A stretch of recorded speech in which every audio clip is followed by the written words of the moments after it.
The Bermuda? It wasn't the same No, upper as this the is Bermuda? no, American not Eagle? with that cut. Not with that cut. This is, I think this is called a Blucher cut, and we didn't. I don't remember where we used that. We did not use it on the Bermuda. We did not use it on anything that I can think of for the moment. But we were. This was the sole we started using in 1980. This was the sole on the Red Square. This is a shoe called the Red Square, which never went to market because people were afraid it would wear out. It was one of my first attempts, my second attempt actually, Bermuda being the first, to introduce a Nike to a blown out sole shoe because Asics was eating our lunch. And so were a few other people. And runners like this stuff, but Nike took the position that if the shoe wears out in 5 years, we don't want to sell it. And so that went nowhere. But we did have that sole in 1980. I've had it on a red upper shoe with a gold swoosh and called it the Red Square, which I thought was pretty clever because he had a little square. But we got the waffles and we got the squares and we got the blown out sole. In fact, we did use that outsole on the Terra TC. Remember the Terra TC? It did have this outsole, and people, Nike people were willing to tolerate it, but they wouldn't let me go with it on. In fact, that's the Terra TC midsole. This is a prototype. This is not a production shoe. I do not remember where we got that upper, or even if we ever used it. I think it's just a sample. This is a special color makeup of a suede leather Cortez. It says it's made in Taiwan, and I'd be willing to believe that just because it's there, and also because I don't remember making that shoe in Exeter, although we made shoes that look like that. Although this does look like this looks like a slightly better sole than we had access to. I think that this was made offshore by somebody and says Taiwan. Let's believe it. Geoff, wasn't the first shoe out of Exeter a Cortez? Yes, it was a white leather Cortez. Like Yeah. this? Red and white. Like this or like this? Like guy? this. It was like this. Except I don't think that this was not one of them. This was made in Japan. This was Exeter made. This was an upper. This was an upper for a shoe that we called the Challenger. The Challenger was in fact a production waffle sole shoe. It was kind of an update of the Elite with a little more support and a mesh to nylon bonding, which made it heavier and gave you more blisters. So it was a real innovation. We moved more and more people toward the doctors, put more and more people in pain as a result of this. This is a prototype. We never used this outsole in. Right. I don't know if we ever used that outsole in production. I think this is just a sample. This is the kind of shoe that I would have loved to run in. I probably made it for myself. Wouldn't be surprised. I never made this. This was made offshore That's somewhere. Japan colorway. Yeah. The best of my knowledge, we never used colored laces in Exeter, and we didn't have the imagination to come up with those colors. Nor we did ever have that color midsole. This is a Bermuda pattern in a special color. Just a sample. Again, that's a use of a sample blown out sole. This is another shoe that I probably would have run in because I like blown out sole shoes. I love them, and I think this is just a sample. Can you define blown out sole? Blown out sole is expanded rubber as opposed to solid rubber. A solid rubber outsole this is also an expanded rubber. It's lighter, it's a little more cushiony, it's less durable. There's no carbon content in it at all. There's a lot of air blown into the manufacturer of the rubber. This would have been sheet stock, just stamped out. It came in big slabs. In fact, I believe this came from American somebody in Cambridge. They were a rubber company. What was they called? I'll think of it in a minute. Here's another shoe that's in question now because we were talking about this. This is a shoe from Mexico, which I had never known had the Nike name on it, but evidently it did. It came in. We did not have any. Before we made it, we couldn't tell anybody to put a Nike label on it because we didn't have a Nike label, and I believe we didn't even have the Nike name. But at some point we did, because we went to market with it called the Nike. It came in with a horseshoe. That was their idea. It's got the Cañada name on it, which is how you pronounce the name, I believe, in Mexico. This shoe looked real good in August and September, and it started cracking. when it hit the cold country. I think we got our first ones back from the Dakotas and Minnesota. And as the winter and late fall moved south, we started getting them from the more southern states. But it was fine. It was a California shoe or as a southern state shoe. Is that a reason why we didn't make any more with La Cañada? Or was it just why we went to Nippon? Well, we certainly had spoiled ourselves in that market for a while. I don't know. Don't know anything about the Kenyatta factory. Phil set that up. And I don't know what their capabilities were. If they only made cleated shoes, we better hide our heads in the cleated market for at least a year or two. And we did. We didn't get back in the cleated market after that till we started making our first football shoes in the mid '70s. So I don't know what the reason was that we never went back, but I don't know what their capabilities were. We trashed ourselves in that market first time out. This is the Challenger pattern again, the same pattern that's on this shoe. Mesh toe, two support straps on the inside. This is more like the shoe we actually sold. I believe it had a waffle sole. It had the Elite outsole on it, more cushioning, thicker midsole with the wedge. It was kind of a little more beefed up version of the Elite with the added advantage of the extra weight and the blisters. We didn't make this. Or did we? No, I don't think so. We didn't make this. We didn't make this sole. I don't know. I would say this came from Japan. The colors, the outsole, the colored laces. The label says, survey says, made in USA. I don't think so. I've never seen that outsole before. Or have I? You see that? Nelson, do you remember a shoe called the Gladiator? Is that the name of it? No. No, Centurion. Centurion. Same zone. Yeah. Gladiator Centurion. This might be a Centurion outsole. Maybe we made that. Was it? Do you remember the Centurion? It was a big, heavy battleship weight shoe. For big boys, For right? big boys. But nobody liked it. That might be a Centurion outsole, but I don't remember that very well. It says it said it was made in the extra. I don't remember ever using colored laces, but we did make uppers of that type of color. We would have. We could have.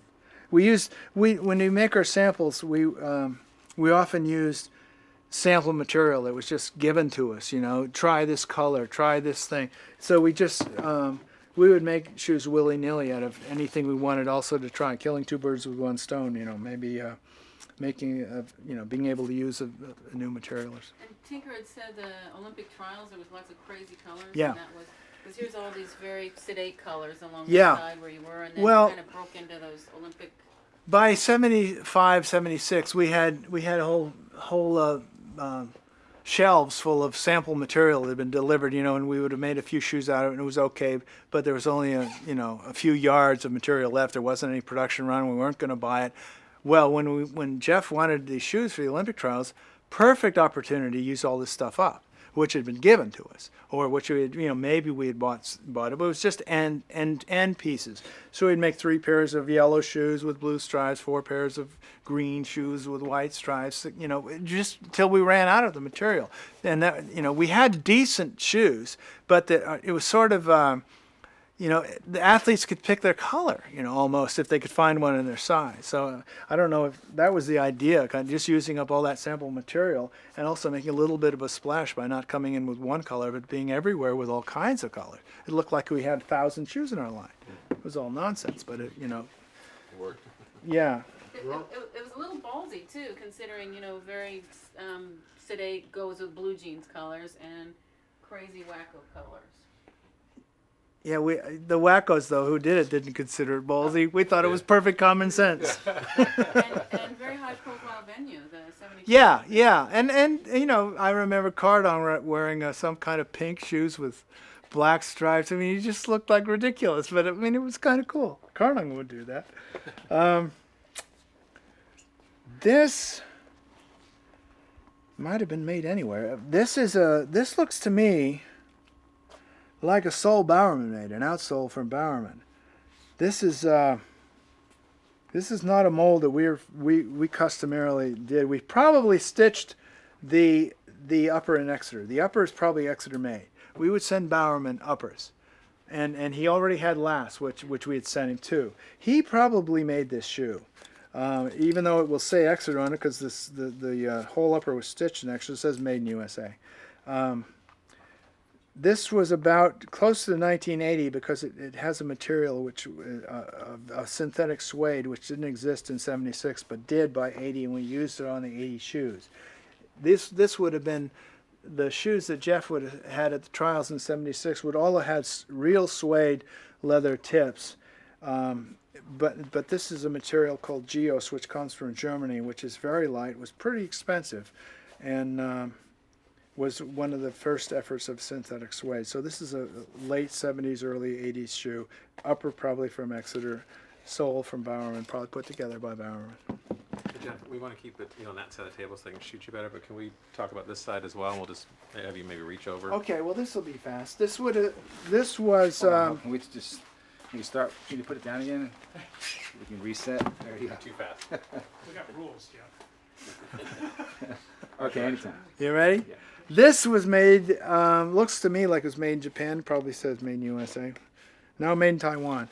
It's a leather Cortez. It strikes me that this is not a version. The outsole looks a little thin. It's not what we were used to. No, that's not it. I mean, what I want to do is I want to compare this to a Nippon rubber version of a leather Cortez or a nylon Cortez, either one. This is a very thin sole. It suggests it didn't come from Japan. I don't know if we ever sold this one because you know what this probably was? We would sample a lot of factories to try to find who can make the best Cortez that gives us the best profit margin.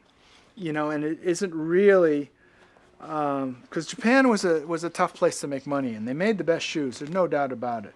But you know, but we would sample from other people who could give us stuff. There you go. The one in there. This is definitely a Nippon rubber one. See how thick the outsole is? They also gave us. They were the only ones that were doing this. They were giving us a more durable. We always thought it was more durable. Whether it was or not, I don't know. But kind of a heel plug, a very early heel plug. This was made by Nippon Rubber in Japan. This is a sample from Taiwan. I don't think we ever sold anything like this in production. This is called the Finland Blue. This was an effort by another factory called Nihon Koyo to make a nylon Cortez, and they actually. When they made it, they sent us one with all kinds of stuff on it, very similar to the nylon Cortezes coming out of Nippon Rubber, except they didn't have the real out. They had this outsole, which was definitely different, not quite as durable, and it was a choice. But there was a time there we had a choice between the Nippon Rubber nylon Cortez, which looked great, really high quality, but we made almost nothing on it. There's no profit margin. Or this, which looked decidedly cheaper, had more stuff on it, and gave us great profit margins. So I remember a day. There you go. This is a Nippon Rubber nylon Cortez. It had the wedge. It had it's a really neat shoe. Well, the first Nihon Koyo shoes had the flaps, had virtually a copy, except these slightly inferior soles and not as well made. Knight said to me, I was in Beaverton then, he said to me, this is the better shoe. I mean, we said to each other, this is the better shoe, but we make all the money on this one. So find a way to get this nylon Cortez in the line without, and keep this in the line for the quality and the image and everything else. So what I did, I just sat down in the conference room for a few minutes and started taking things off. I'm sorry, wait a minute. One of the things I took off was the tip. I took off the tab. I took off the tip. We didn't sell it this way. We sold it this way. This way. This is the one we went to production with. Right. This is the Finland Blue. And we sold it in two colors. Finland Blue, Kenya Red. And we actually got to the shoes by taking a nylon Cortez from Nihon Koyo and taking pieces off. So I just stripped it down so it didn't look like a inferior version of the Nylon Cortez. It looked like a better shoe. So we even got more profit margin on it because we took things away. It didn't make it better, it made it worse, but we made more money the Nike way. No, actually it was. It was a good shoe. It was really a good shoe. In fact, I favored the shoe over the Nylon Cortez because there was a little more, the sole was a little softer. We did put this tab on it. We improved the tab and made it a different tab. I like the shoe. I like the shoe a lot. It was lighter than the Price was less. The price was less.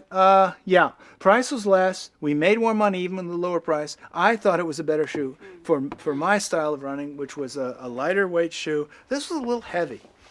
It's a little heavy. The Cortez had traditionally been heavy. I didn't like the Cortez. It was too heavy for me. I was a puny guy, and that was lighter. Still had all the cushioning, if not more, and but this was probably a better made, better looking shoe. This is a Nihon Koyo leather Cortez sample. We never sold this. This was a leather version of this.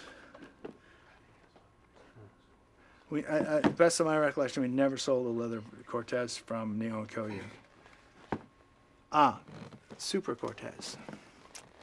There was a Super Cortez. I still don't think we ever sold one from Nihon Koyo. I think there was the Super Cortez had a molded heel tab as opposed to the pull tab. We might have sold that, but I think I'm pretty sure we did sell a Super Cortez, but it was made by Nihon Koyo. I mean by Nippon Rubber, and I don't know what the color swoosh was. I don't know if we sold it with a I black remember swoosh. black and white. It might have been that. It might have been. Black and white. You know, Adidas had some shoes then that were white with black, and we certainly would have needed to differentiate it from the regular leather Cortez more than just by the tab. So we probably did have it in white and black. If you say that, that's probably right. Yeah, this is the Obori, which is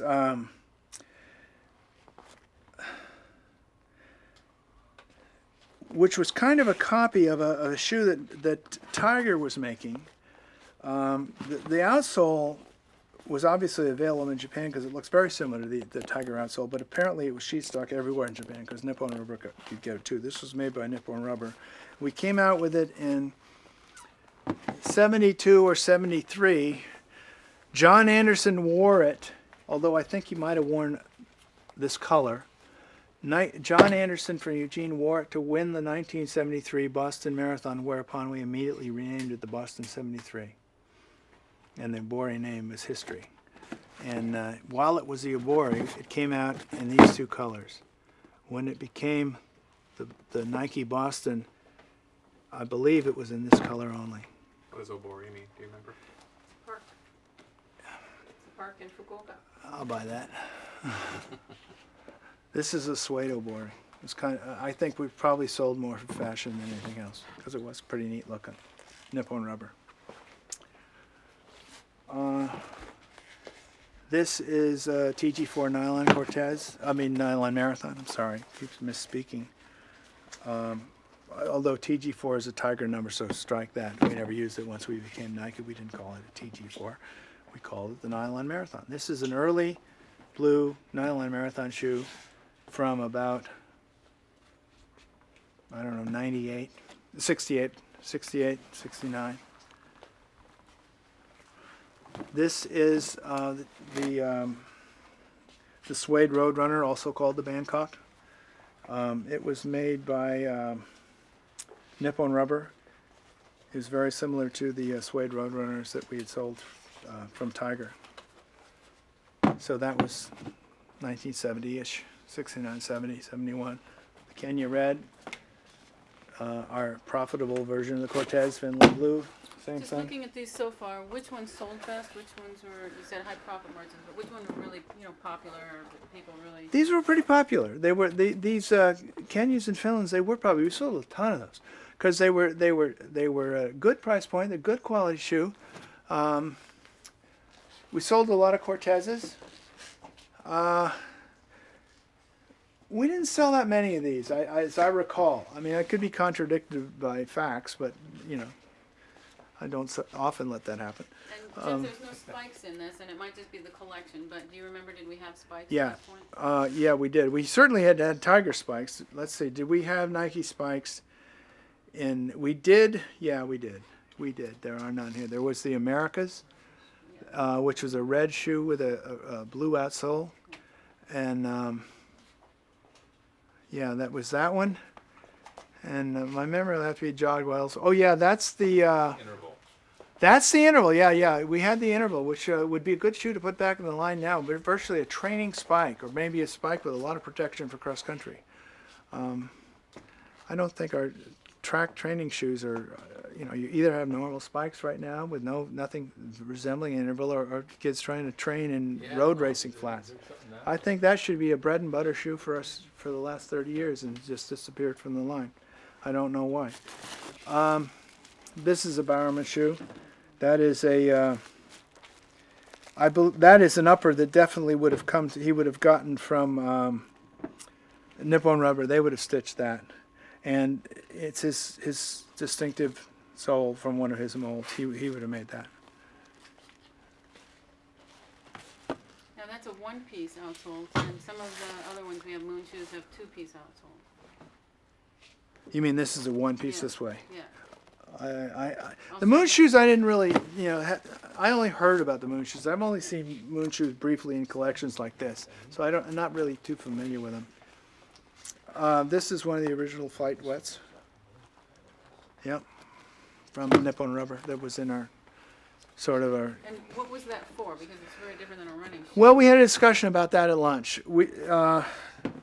Somebody suggested it was basically a kind of a general all-around warm-up shoe, but more than likely a coach's shoe for going out and coaching in wet grass and not getting his feet wet. Although, since this didn't breathe at all, it was urethane-coated leather, you sweat in it, you might as well just get your feet wet. Your feet were wet anyway. Called it the Flight Wet. This is a volleyball shoe made by Nippon Rubber. Budapest. What? Budapest. Okay. Don't remember that. That was the name. I do, I remember. This was made by Nippon Rubber too. It's the Wayne Wells endorsement wrestling shoe. We called it the Greco, evidently. The Wayne Wells autographed Greco. That's probably right. How did you come up with the names for these shoes? Well, Wayne Wells' mother named him Wayne Wells.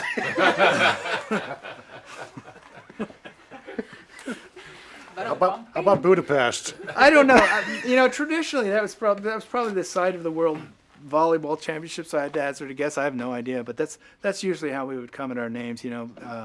Name a shoe alongside a big memorable event of the season. Do you remember the Cortez? The derivation of the name of the Cortez? Yeah. Oh, yeah. I mean, that story's been told. You know that a million times. We need you on camera saying it. I guess the original sentiment from somebody, either Phil or from Bowerman, was to call it the Aztec. But then we discovered that Adidas had already trademarked the name Azteca Gold for a Mexico spike, a spike shoe that they were going to debut at Mexico City. So we had to change the name. We were obviously going for Latin American themes, again, consistent with the Mexico Olympics being the big event of 67, 68 on the calendar. And Bowerman or somebody suggested the Cortez on the theory that Cortez conquered Mexico. So we called it Cortez. Couldn't use Aztec, but Cortez sounded pretty good. Aztecs got their butts kicked anyway. This is one of the original sample of... no, it isn't. I take that back. This is the second version, as I recall. This is one of the early Bruin samples of that would have come into the line in the first shoes we sold in spring of '72, or whenever we first sold them. We took the samples to the show, an SGA show in the winter of '72, February.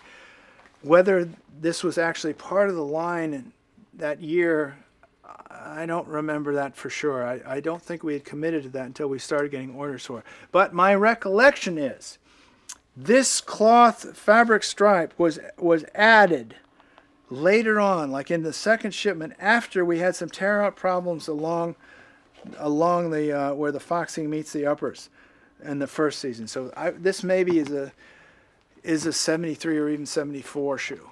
And that had been suggested by the factory, is that right? I don't recall. Probably. I mean, they would have known enough they were having a problem that would be a good way to fix it. They were probably at that stage of knowledge. They knew a hell of a lot more about making shoes than us. I wouldn't be surprised if they did. That was their idea.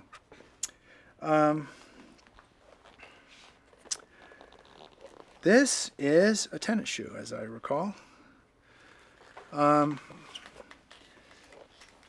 Called the Bruin Suede, so maybe it's a basketball shoe. All right. Okay. You see the stitching thing here in the cut. This upper is made of two pieces of leather, two smaller pieces of leather. They do that often as opposed to this one, which is made from one piece of leather. This is a more costly shoe to make because it requires a big piece of leather. If you're gonna have an upper that big, you're gonna have a big piece of leather. Well, a hide, the skin of a cow is only so big. If you're gonna cut that many pieces out of it, you've got X number of cuts. If you're going to cut smaller pieces out of it, you have a few more cuts because you can dodge scars and weaknesses and things more effectively in a smaller cut than you can with a bigger cut. So this is a way to ramp up your profit margins. Am I saying the right things here? It's fabulous. It's not making a worse shoe. It's just taking advantage of a manufacturing. And we covered the seam on the inside with this arch bandage. There's a combination of foam and tricot nylon in there, which cushions the stitching, creates more of a wrap around the foot. So I think this shoe probably feels better. We'll make a little more money on it, or they sell it to us cheaper. They should sell it cheaper than this. There's more economy in making your shoes this way, okay, than this way. This is the higher class shoe, but quality is at least equal, if not maybe even slightly better on this one. This shoe is probably stronger by virtue of the arch bandage and the extra stitching. You've got a little bit more reinforcement in there because you've got an overlay. These shoes are virtually the same, just all different colors of the same thing. I'd forgotten this came in all those colors. When I saw a gray shoe, I thought one of the tennis shoes was gray. I'd forgotten we sold this whole range of colors, but we did. This is a high-top version of the basketball shoe of the Bruin. Bruin or Blazer. I guess we call it the Blazer. The high-top versions, what's the difference between a Blazer and a Bruin? I was going to say the Bruins were all low cuts and the Blazers were all high tops. Is that right? And then why would we call it a Blazer high top? No, we had a Blazer low cut. We did? What was the difference? Bulb toe. Oh, okay. Thank you. You see the difference between the toes? That must have been the distinction, and not just the toe, but the way the shoe laces. Again, the blucher style of lacing. I believe that's called the blucher style, which is the same thing that was on this very first shoe down the line. I don't think we ever did this in running, except we sampled it. We don't think we ever produced it. But again, that thing, the bulb toe, it fits your foot differently. Gives you a little more toe room. Feels different. Is it better? I don't know. It might be for some shoes. You look right at Scott. Okay, if everyone can be quiet, please. Thank you. Tape's rolling. Oh, thank you, Geoff and Jeff, for coming here today. Ready? Okay. So, as you know, we wanted to just go back to the earliest days of the company, the earliest days of the creation of the product. So we wanted to start with, try to get an idea of the flavor of the not the flavor, but the process of how you interacted with Eugene and Los Angeles and Exeter, Eugene and Exeter, etc. So can we talk about, before we even talk about specific product, maybe a little bit more, Geoff Johnson, about how you worked with Bowerman and how you worked in the creative process to really get the first ideas for the shoes started. This being when? 1960, I would guess 66 would be the first time you really started having product input. Yeah, I really didn't work with Bowerman. I made a shoe which became the prototype for the Tiger Boston at the bequest of a local runner named Gene Comroe, who was going to Boston with his TG4 marathons, which had virtually no cushioning but were very lightweight. He came to me and said, "Is it possible that we can put more cushioning in this and keep the lightweight?" And I think it was actually his idea to put a full-length midsole of the softest, lightest material he could find into there, which he did by getting a shoe from the drugstore, these thong shower shoe kind of things, which had a very low-density foam rubber midsole. And I mean, the whole shoe was just that. The whole sole was that foam rubber material. He said, "Why can't we put the upper and the outsole together, but sandwiched between this midsole? We won't have sacrificed much weight, but we would given me incredible cushioning, which I want for the marathon in Boston." And so we did that. We took the shoe down to a local shoe repair shop named Music's in Redondo Beach, who had made already knew had done a lot of shoe modification for Clifford Severn Sporting Goods, who was the Adidas distributor. When they gave shoes back to Severn Sporting Goods, they looked like they came from Germany. They looked like they were factory made. They did a beautiful job. So we took that shoe to Music's. They cannibalized the TG4 that we took them. They put the shower sole on. They put another outsole back on, as I recall, a little more durable outsole than the TG4 itself, which was fine. And the shoe was very successful, and we had made a couple of more pairs. And I believe it was the summer of '66. I took one of those shoes to Bill Bowerman when he was down in Los Angeles with his University of Oregon track team to compete with UCLA, as I remember. And I just met him at his hotel and gave it to him. It was the first time I ever met Bowerman. He had only heard about me, and Knight, I guess I talked to Knight, and Knight had told Bill that I wanted to show him a shoe and take this to him, and I did. I just delivered him the shoe, and I said, "This is," we probably had a conversation that probably didn't last more than a minute, and I just said, because he was getting ready for his track meet, he was totally distracted, and I said, "We've had some success with this as a lightweight racing shoe. We just made it out of available materials. It's not very good, but it works. And as a concept, what do you think?" And he said, "Well, he'd take it back to Eugene and play around with it." And that I never had another conversation with Bowerman for probably 5 years, that I recall, maybe 6, longer than that. So I virtually had no input. I guess I did hear from him once. He said, "Oh, the shoe's terrible, it fell apart." Well, I said, "Of course it fell apart. The material's crappy, but it's the concept that ain't good." And I guess he said, "Yeah, it's pretty good." And then he communicated directly to Japan, and I was out of it at that point. And then about 1970, I think this was several years later, maybe as many as 4 years later, the Tiger Boston came into the line with an outsole very similar to the one Music's had put on, a very smooth, hard rubber outsole, a good material for the midsole that they normally use, at a nylon upper, similar to our marathon shoe. And within a year, Mejia of Colombia had won the Boston Marathon in that shoe, upon which time we called it the Tiger Boston. But I'd had very little input to Bowerman, just delivered him the sample and heard back from him once that it was crappy, it fell apart. But then the idea did move forward. He did move the idea forward, and we got a production shoe out of it a few years later. Jeff, now was there an instance So of my experience about the same timeline as Jeff's, because same goal for the athlete wanting to run Boston, although this wasn't probably close to the athlete that Comroe was, and it was my doctor, Larry Hilt. It had to be the same time frame because Hilt was in my jogging class, and I think I only taught those for Bowerman in 64, 65, and early 66, because once I started working for Phil, I had to cut something out, so the jogging classes went. But Hilt had the same problems with his knees. He was trying to run his first Boston Marathon, and his knees would keep giving out, so he actually handed Bowerman his shower sandals and said, "If you can just put this between the upper and the outsole, then I think I can do it." So Bill slapped them together, and it was one of those very crude hand skive jobs, but it did work. Hilt got his qualifying time for Boston and ran Boston more than once. So, but it had to be around that same time frame, 60, 65, 66, right in there. So this was simultaneous inspiration. This is the Yeah. first I heard about your version. No, I mean, I've never forgotten this, largely because of who the individual was, Larry. I mean, if it hadn't been my doctor, I might not have ever remembered it, but he was a very unique guy. He ran his first Boston Marathon at the age of 60.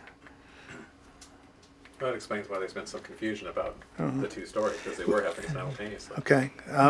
I remember we made at least 10 pair that way because people saw Comroe's shoes. And plus, they didn't last very long. Comroe's shoes won what run race and they were pounded flat and they didn't recover. And so he wanted more shoes. So we made more for him. I know I made some shoes for a runner named Rich Delgado in Berkeley. And we made a few others as well. I mean, we had Musics make them, but and they didn't last long, but they were really a special shoe, and the guys really liked them. So if you were obviously creating ideas or coming up or working basically with different ideas for shoes. Not really. That was it. That was it. So That was it. I was just consumed with sales after that the rest of the time. Okay. And at the same time, you're wearing the Cortez, or what you didn't know was the Cortez at the time. You and Kenny Moore and other athletes in 65 or 66. Yeah, I think it was 65 when we got the first shipment, because when Bowerman got the first shipment, because I remember you had to be a size 9 to be able to wear those first shoes that came in. And so Bill, I mean, we were the guinea pigs, and if you could wear a size 9, which I was actually a size 9.5. And I remember two things specifically, because as a freshman, number one, you couldn't compete NCAA rules as a freshman back then. And one of the unspoken rules was Bowerman wouldn't even talk to you as a freshman. So I remember two things that happened as a freshman.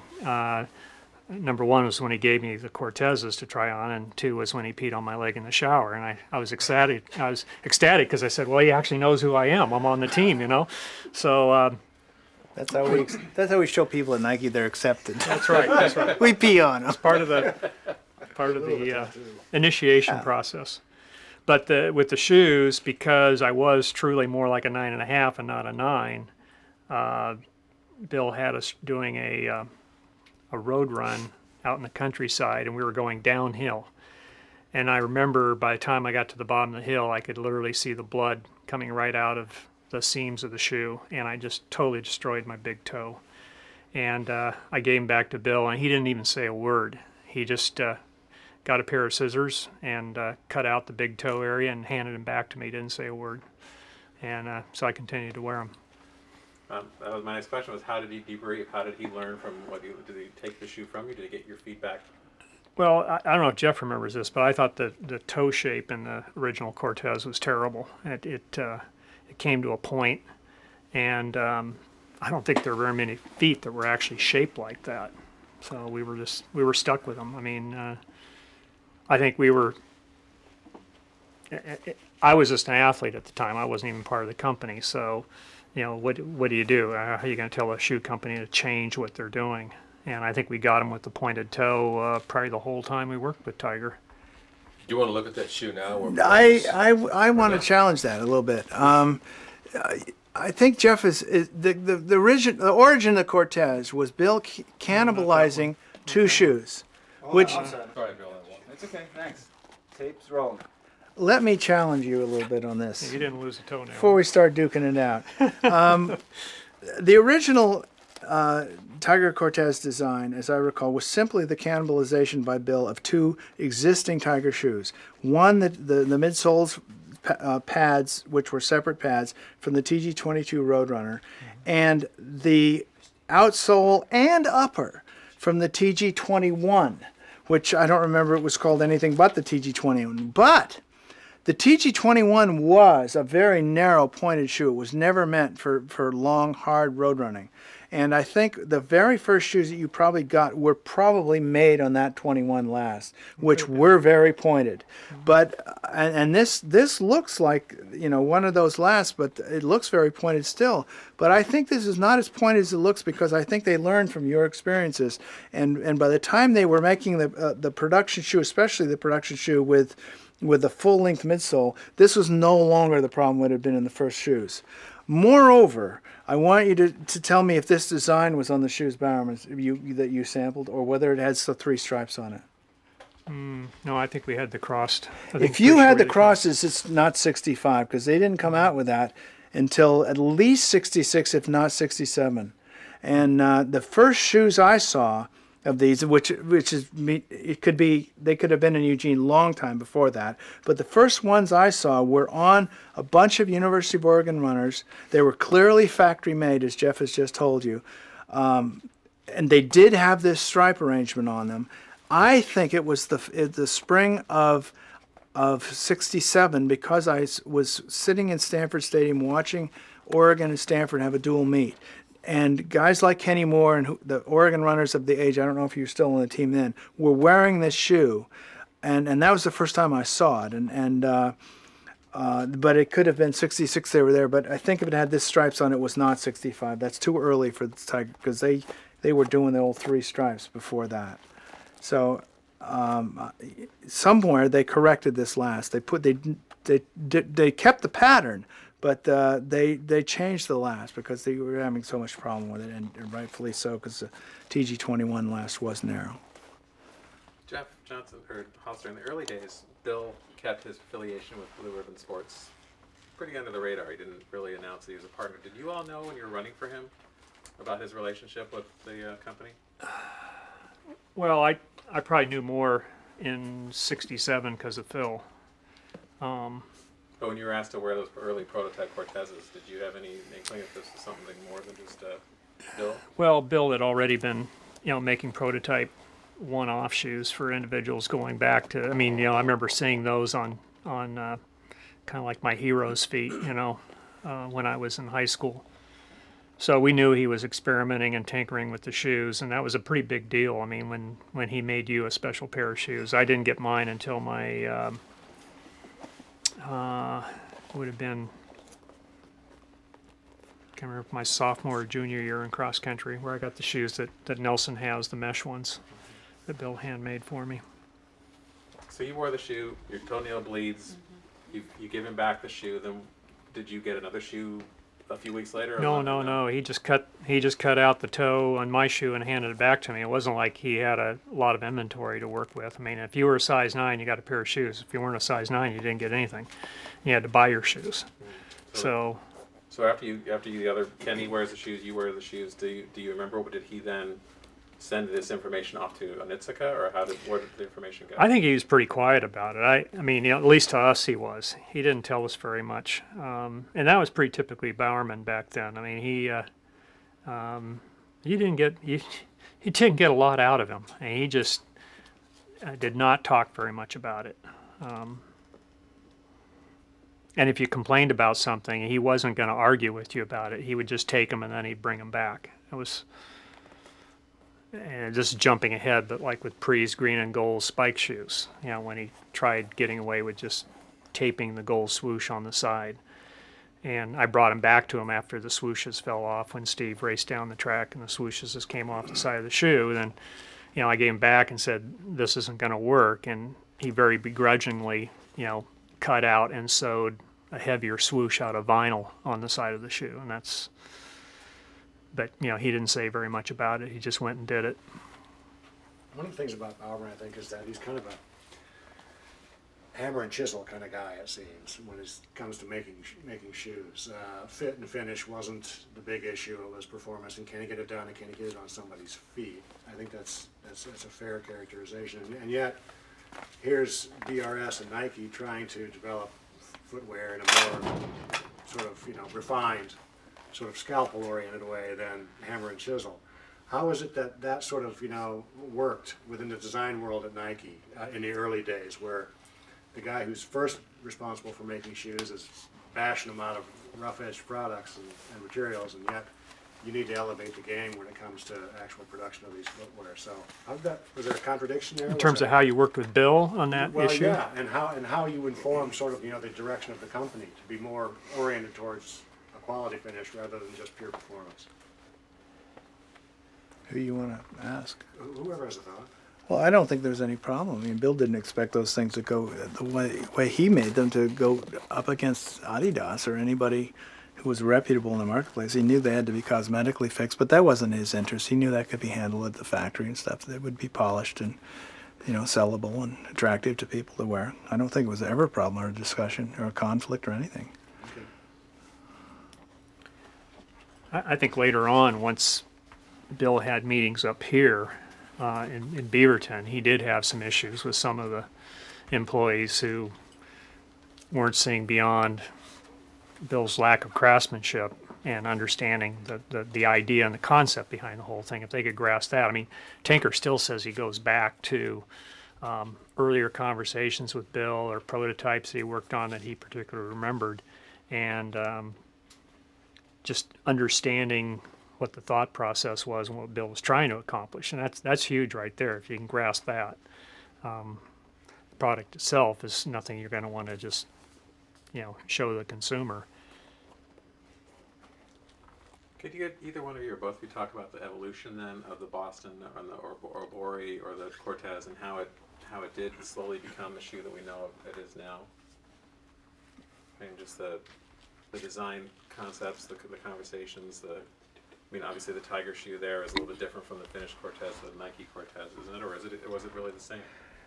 It's pretty much the same. Initially, the initial Nike Cortez was a lot like this. The initial Nike Cortez that came out of one of the Japanese factories had a heel plug in it, if not from the get-go, certainly after a year. I don't remember if it did originally, but you remember that dark yellow? Yeah, the Bridgestone factory. Yeah, Bridgestone and Nippon Rubber being the same factory. Bridgestone was their tires, their automobile tire division. But essentially it was the same shoe. I mean, very similar things. Functionally, it was the same. I'm sure they made it on a different last. And another problem with this shoe was the way the top line just bisected the Achilles tendon, and a lot of us took razor blades and just put a little slit back there to relieve the Achilles area. I've still got runner's bumps from these shoes. yeah, that's true. The Adidas originally there's just a pull tab to help you pull the shoe on, and that was a common in a lot of lines. Everybody, Puma, Adidas, everybody, and that did create a sort of a ridge for the Achilles tendon, which Adidas solved by creating a little elevated and cushioned back tab, spreading the force from a hard line to a more substantial surface area and giving it more padding to, which was a great innovation. And when we did it, we could screen Nike across the back, which fit just so nicely, we just couldn't resist. And you see some shoes on behind us that are like that. But originally, this was a 60s deal, and by the 70s, it was all kind of cushion pull tabs you could get a hold of and pull up. Want to take a look at some of these? There they are. They're all cushion pull tabs there. Badge of honor. I agree. Yeah. Let me take care of that for you, Scott. Yeah. It doesn't mean the same thing for you, but Tape's rolling. Yeah. Okay, ready? Okay, so as we talked in the break, if we could have both of you talk a little bit more about what was going on in running in the mid '60s, who your clients were, you were working with the athletes, you were athletes, runners were outcasts at the time. Try to help us understand more of what the creative process, what you were amid at that time. You want to go? I'll speak first, and then he can contradict me. Okay. I'm good at that. I mean, a couple things I remember is just first, if you wanted to get a pair of shoes, what your options were. There weren't too many. I bought some Converse cross-country shoes made out of canvas. I had a pair of Puma spikes. It was the first pair of spikes I ever owned. And I had some Adidas flats. And typically with the flats, you got a soft shoe or you got a hard shoe, but you didn't get the two combined. So you had to decide which way you wanted to go. And then in terms of running surfaces, I know the Europeans already had a lot of trail systems, in their cities going way back. Pre used to talk about them all the time in the 70s, great trail systems you had in Europe. And we didn't have as many trails. Actually, Eugene was pretty fortunate because you didn't have to go too far out of town. You start getting on some softer surface and run some hills and stuff. But you had to run a lot of pavement to get there. And I think that's one of the problems we had when we were running in our flats at that time in the 60s. You had to cover a lot of ground on hard pavement. If you wore the soft sole shoes, you wore them out quickly. If you wore a harder sole shoe, you were killing your legs. So that's what we grew into, and that's what I was at least facing by the time I came to Oregon in '64. I would like to say that the distinction isn't necessarily just between hard-soled shoes and soft-soled shoes. At least theoretically, you could have a hard-soled shoe with a good midsole cushioning behind it, but then nobody made a shoe like that in the early '60s. At least not that it was available in this country.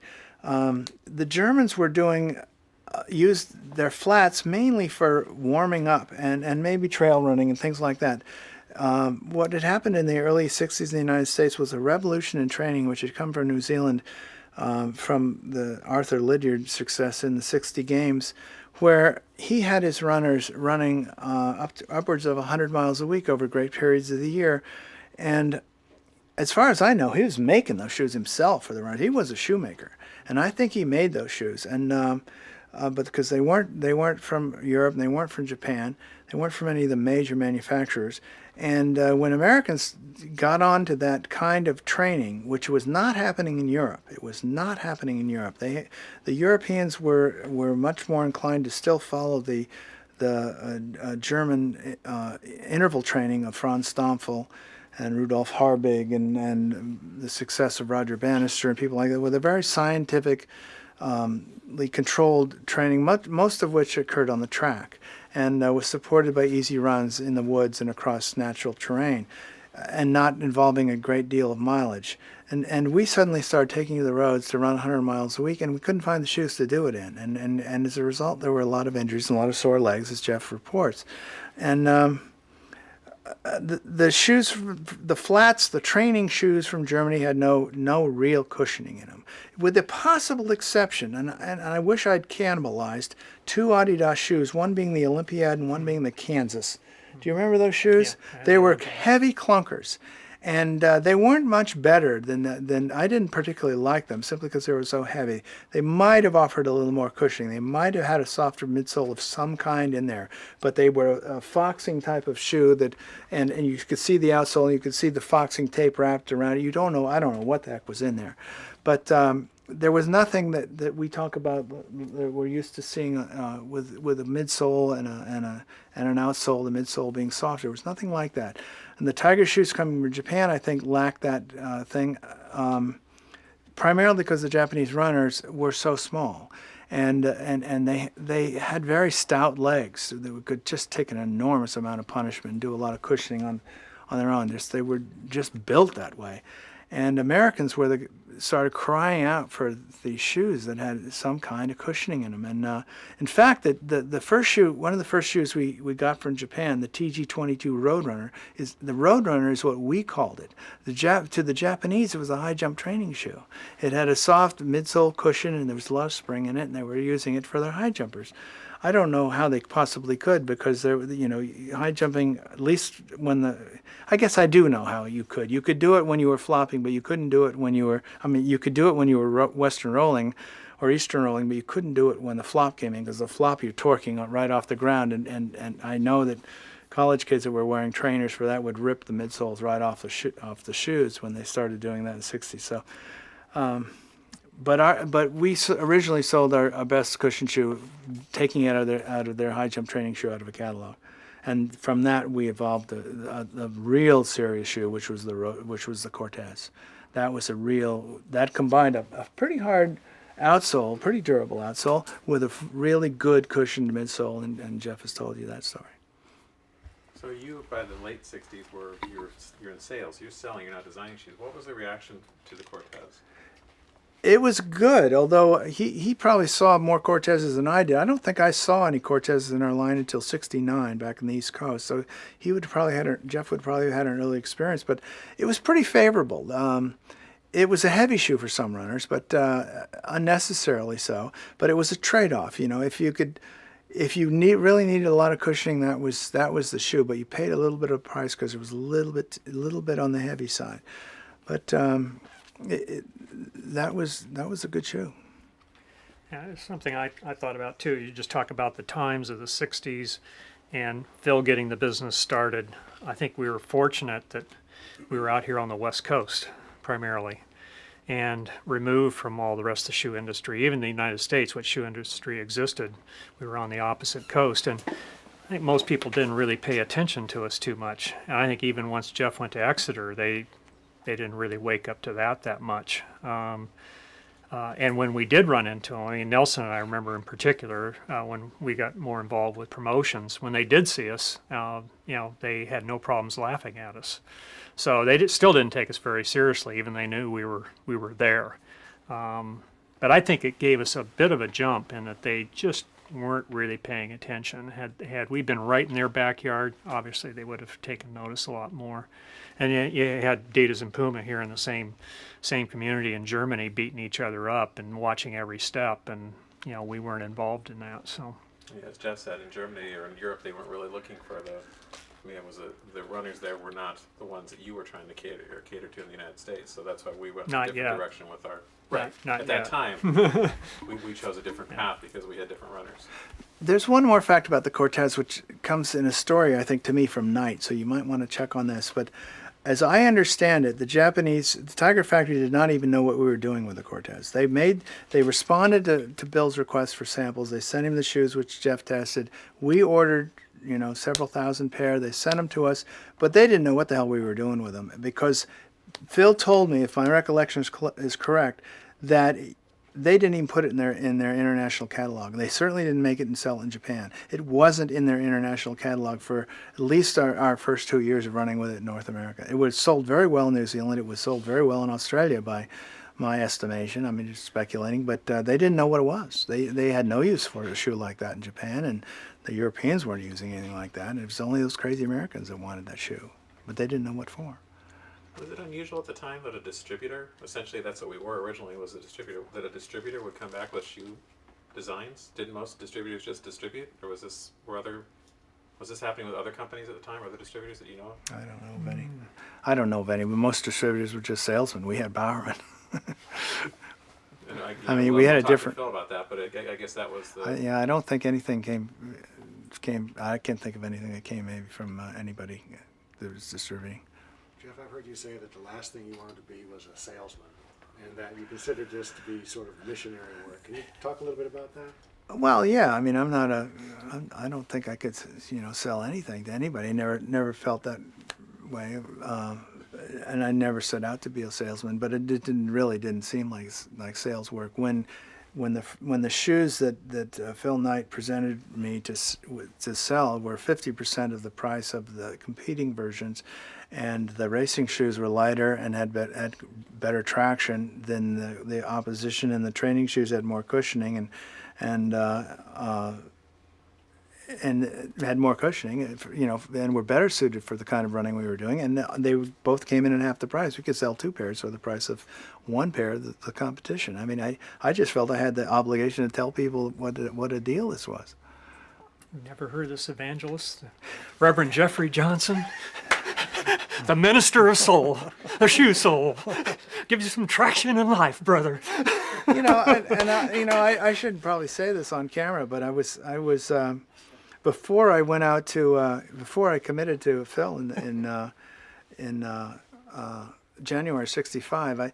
When I'd first seen what he had to offer and what was available from him with this lighter weight and this better cushion shoes and the price he told me about, I was still working for the Adidas distributor in North Hollywood, Clifford Severn Sporting Goods. It was a job while I was finishing up school at UCLA, and I think it was probably had another month at the Adidas shop, and I often had runners coming in asking for some kind of cushion shoe. I'd tell them to get in touch with this guy in Oregon. He had what they wanted. There wasn't anything like that at the store I was working at. I was sending them to Phil.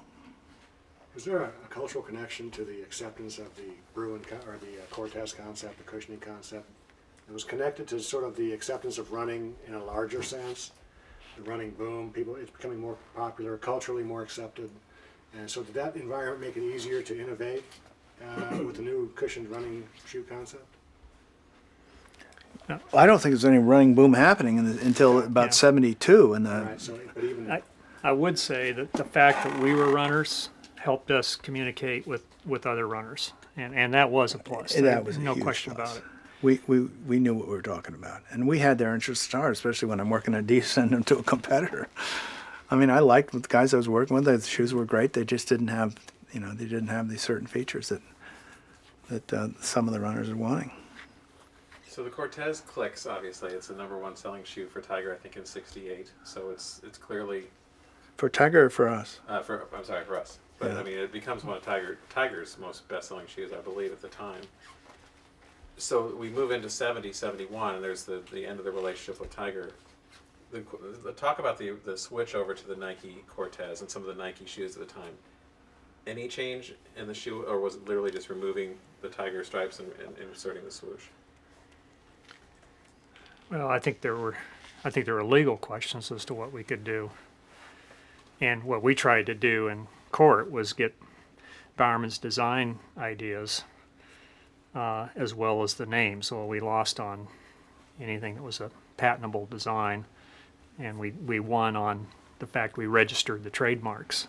So, I mean, that had a lot to say about what we were going to be able to do. But it did allow us to be able to, market the Cortez as Bowerman had worked on it, or whoever was working on those shoes, the Boston. We were able to keep the shoes basically the same with the change of the logo on the side. Wasn't there a time when both Tiger and Nike had Cortez shoes in the market? Yes. I'd say, right Yes, at the there very were. beginning. We Nylon still and leather. had a Called huge, exactly the same thing. we had a huge hole in our Tiger inventory because we had the big sizes and we had the small size, and they quit shipping us all the meat sizes that we needed. So But there were Tiger Cortez being sold by some people, and there were Nike Cortez being sold by us. Then after the lawsuit resolved, they could no longer call their shoe the Cortez. Right. They could use the designs because anybody could have knocked off that design. There was nothing in it that was patentable. Even though Bowerman had done it, it wasn't patentable and consequently wasn't protected. So the court had made that decision. Anybody, Adidas, anybody could have copied it off. So the fact that Tiger simply copied the shoe that we given to them was they had a right to. So, but Tiger could no longer call it the Cortez. And in fact, they called it the Corsair, as I recall. yeah, what we were really lucky on, talking about this particular area was in '71. Bill had been developing his Waffle Sole, and the first shoes that Kenny Moore and I tested, the Waffle Sole was on Tiger uppers, and we were just like that far away from giving him that idea too, which fortunately never happened. So that one was saved for Nike, and it was patented, and we survived that. How close did you come? Well, it was pretty. I mean, it was just timing. It was timing. The Tiger issue, which I don't think we really forced it. I think Tiger was more the one that wanted to go to court. And fortunately, we went to court here in Portland, Oregon. So, but it took 2.5 years. I think it was 2.5 years, wasn't it, Jeff, before the I'm lawsuit not was sure. settled? It was July 4th, 1975 was settled, so it must have been almost 3 years. There was some innovation, a little bit of innovation in the Nike Cortez, if only in that heel plug we saw in film before. There was a longer wearing heel plug in the Cortezes from the Nike ad, but Tiger didn't have that. I asked the question too to set up what you talked to me about earlier about when you got to Chicago in February of '72 and you had no product. I mean, you had samples, had nothing made. You had a brand no one had ever seen before, really. I mean, except for the few of the Nikes from the previous summer, the soccer boot. If you could maybe recount a little bit about what you faced going to Chicago. Were you in Chicago with them, Jeff, or was it just you? No. Or who Well, it was wasn't with you? just me. Who was with you at Chicago? Well, I was the Eastern sales manager, so presumably there was a Western sales manager. I don't remember One who it person was. from the yeah, that's about right. And our sales reps would have been there. We would have had our regional sales reps there because it was a national show. So the people who repped us in New England and the Midwest and the West, Al Miller, people like that, would have been there. So, but we had many salesmen on the floor, only one or two of which were actually directly employed by Nike. And we expected to really be shot down because nobody had, there was a zero demand for Nike shoes, of course, since nobody had ever seen them or heard of them before. But in fact, many of our dealers came in and wrote orders, even though directly across the way there were the Tiger shoes, and they had to go over there and they had to buy their Tiger shoes, and they did. And this went on, and we were actually selling product, and I couldn't understand why. It wasn't that, our stuff wasn't that good. You know, the first shoes, we were scrambling for samples, and they really weren't that good. They weren't up to Tiger quality, and there was no demand for them. And this is one of my epiphanies in Nike history, when I just got tired of writing orders, you know, taking orders, and I said, what the hell are you giving us orders for? You don't want these shoes. You don't need this crap, you know. Oh, ever the loyal Nike man. So sales manager. Yeah, I'm a sales manager, guys. That works. Good technique. What do you don't want this crap? And you know, I was talking to one of my best dealers, and he said to me, he said, you know, we don't need this stuff, but we've done business with you for a few years, and I think I speak for the other dealers that we enjoy doing business with you guys. You guys are the only guys who always tell us the truth. And I've never forgotten that statement. You're the only guys that always tell us the truth. He said, I've got to go over there. I've got to buy the Tiger shoes. I need them for my fall customers. Are going to expect them from me. But we'll get some of this stuff, and we'll work with you. You know, essentially they wanted to keep working with us. They didn't want to see us disappear. They didn't want to go back to doing business the old way with the old guys. They wanted us to be successful and to make this Nike brand work. And heck, we grew that year amazingly. That's a significant moment, I think, when you find out that you didn't go to business school, so you didn't know you're supposed to lie to people. Knight might have learned that. I didn't know that. He can take his white lies occasionally. Yeah, He did too. old slip. So did you call back to Beaverton and say we're selling shoes, or how did you? Well, no. I think Phil was there. Phil might have been there. Phil didn't come to many of those things, and but I think he probably went to that one. That was a significant one. He was probably there. I don't think we had to call anybody. And then you had to turn. I'm sorry, Jeff. You were going to say something? No, go ahead. Yeah. Then you had to turn things around, get product to the 72, get to Eugene of 72, right, for the Olympic trials. Jeff, why don't you talk a little about what you had to get what shoes were the ones that you were getting on the people's feet? Was it the Cortez, or what were people wearing? Oh, no, it was not the Cortez, but no, it was. I mean, we had to build a prototype to get anything in a race, in a competition. We had to use some uppers that Phil ordered from Nippon Rubber, and then Bowerman's waffle bottom and a little bit of midsole, a little bit of crepe midsole, and cobbled up 10 pair of these shoes, and I think 5 guys were brave enough to wear them on race day for the marathon. So that was the first, competition shoe we had. And other than that, we had very little. We had I think we actually had the flight wet before we had some other shoes, and that was nothing you'd want to train in. I mean, we were looking pretty bad. We had the T-shirt. The T-shirt was probably the biggest hit we had at the Olympic trials, because we were hot pressing the athletes' names on the back, and that was a big hit. Whether you were a Nike athlete or you were, most of them were representing some other company. They wanted their name on the back of the shirt, and they wore them on the field, and they successfully are able to do that. But you were asking about the acceptance of the swoosh. One thing I remember was when the swoosh first came out, because it was just different looking. It was not embraced by all the athletes, the coaches, and even the retailers. And I remember it was a long, long drive to get down to Southern Oregon, but there were good teams down there. You had Medford, you had Grants Pass, you had Ashland, but it was just a long ways from Eugene to go down to sell to some big schools. And I was really hopeful we'd have a retailer picking up the line down there. Guy wasn't interested at all, and in Medford. So in 73, I remember Jeff Galloway coming into town. He made the 72 team, and we were already good friends from our Navy days. So I ended up packing up my van, loading it up with shoes, and brought Jeff and Prefontaine down to Medford. We announced to all the schools we're going to do a clinic in the local park there. And I tell you, Knight's phones were ringing because this guy was just irate that we would think of bringing in a bunch of guys and putting on a great clinic and selling shoes in his backyard. And so I made a promise to him. I said, look, if you start carrying the shoes, I'll never come back. And he started carrying the shoes, and I never did come back. So that worked. And it kind of bend them a little bit. Who made the shoes for the trials? I made them over at Jim the Shoe Doctor. Yeah. And yeah, we had a great relationship with them. They were right across the alley from our store. They were very willing to let us use their equipment. And the tough thing was just getting the materials to put the shoes together. And Bowerman, being the head coach on the Olympic team, was not too excited about building shoes at that time. He was totally focused just on the Olympic team and taking care of primarily the distance runners that he was really keeping an eye on.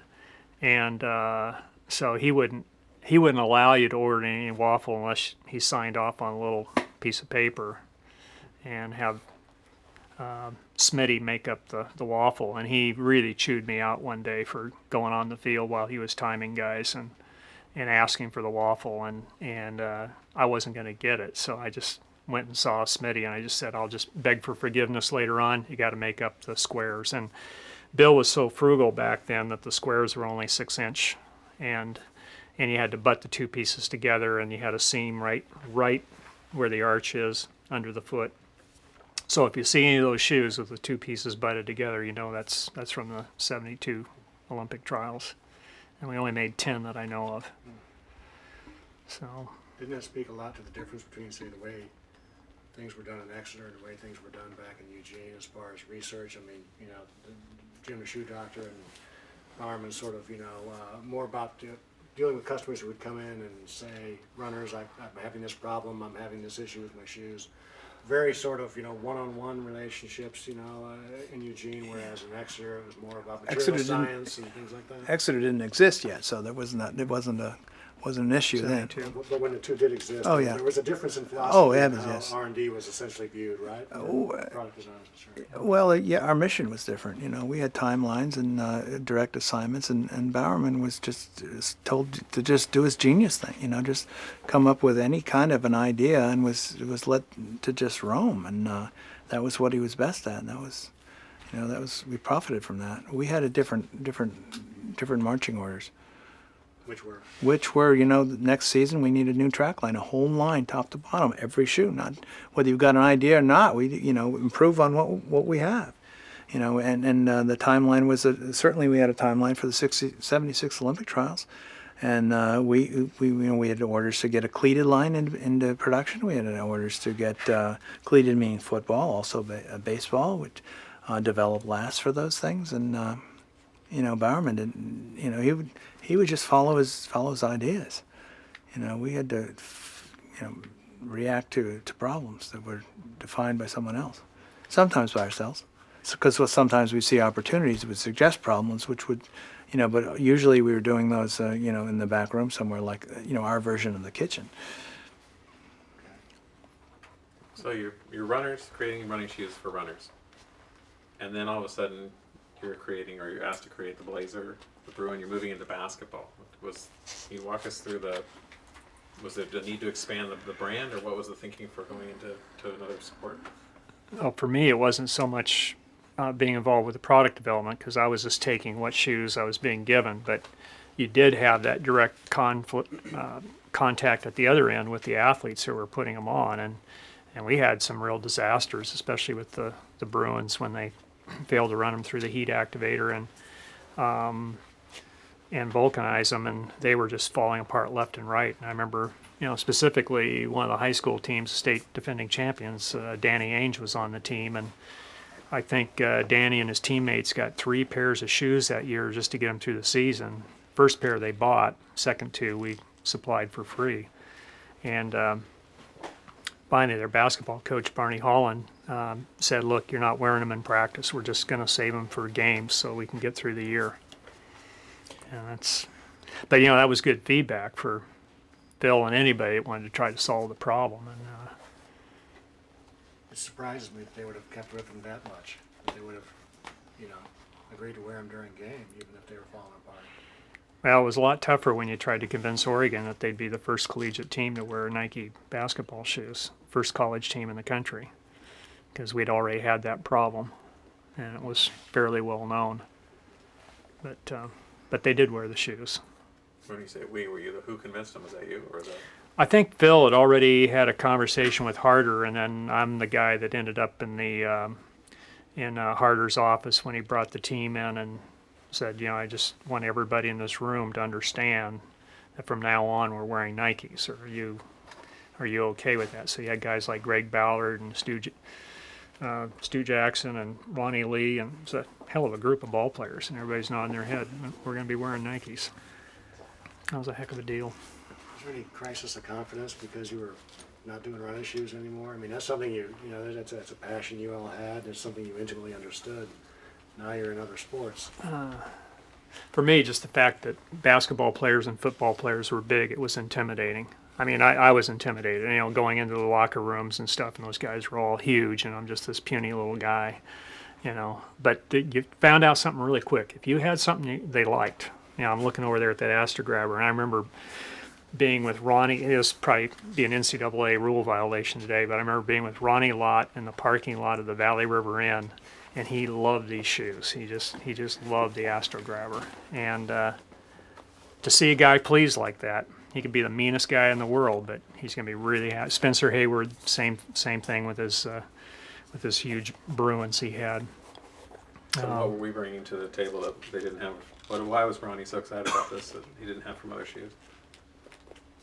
Why he was so happy about these shoes? Just, I mean, there's the obvious thing, but I mean, explain more about that. Well, the biggest problem initially with the AstroTurf was this, that you know, people buying the AstroTurf, having it installed, and people manufacturing the AstroTurf never talked to the shoe manufacturers like us and said, well, you might want to develop a shoe that's going to mate up well with this surface, because they just left the footwear industry standing with cleats, and so this was a big change when you got the foot down low. Before that, everybody was wearing more like a basketball shoe on the surface to try to keep their footing, and this was huge. I mean, players really liked it. They liked the way it wrapped up in the forefoot. They liked the way it slanted in the heel, and they could come to a stop, and it just had a lot of good features to it. Change tape real quick. Gentlemen, Thank you. no? That's Pete. Right. Hey, Jeff, so you were telling me that the whole idea with the waffle came from Bowerman experimenting with this whole AstroTurf idea, and maybe it was actually a kind of a solution for that rather than a running solution necessarily. Can you talk about that a little bit? Well, I think that the timing of the two was somewhat coincidental just because of AstroTurf coming along. And so AstroTurf came in, I was a senior at Oregon, so by 68 we had AstroTurf at Outson Stadium. And people were having a hard time standing up with that material. And people were wearing more like a basketball type of shoe to play on it. And I came back out of the Navy in 71, and Bill had started experimenting with putting the urethane in the waffle iron. And I remember he brought Kenny and I up to test the first pair of shoes he made with that on the bottom, and we ran up the road and came back down in 5 minutes. The waffle was gone with the urethane. So then he switched and went to more of the truck tire rubber, and here again, this piece has the split sole, and this is not one of the pair made for the trials. This is probably a pair for Harry Johnson's cross country team at South Eugene. But this is the material that we raced in at Hayward Field in the Twilight Mile, and I think Kenny ran 4:01 that day in a pair of shoes very similar to this. But the experimentation for football was still ongoing, and it was largely because of pressure from John McKay to Bowerman, and they were good friends, that McKay wanted to make sure that his football team had a shoe that they could use and stand up, and they were fearful that Oregon was going to water down the field, which would make it even more difficult for them. So, being this is USC Trojan Week, that's a good story. And so we went to work on it, and again, we made those up at Jim the Shoe Doctor, and we cannibalized basketball shoes. just took a skiving knife, cut the outsole off, slapped on Bowerman's Waffle on the outside, and then because the basketball shoes look like this, white with a black swoosh, we had to, McKay insisted all of his Trojans wear black shoes on the field, so we had to spray paint them or take black markers, felt tip markers, make the whole shoe black, and then we just took the swooshes and ripped them off, and that gave us the relief of the swoosh, and they had their football shoes. So we made 60 some pair, I think, for USC, and UCLA wanted them. Mark Harmon was their quarterback then. It was great to work with.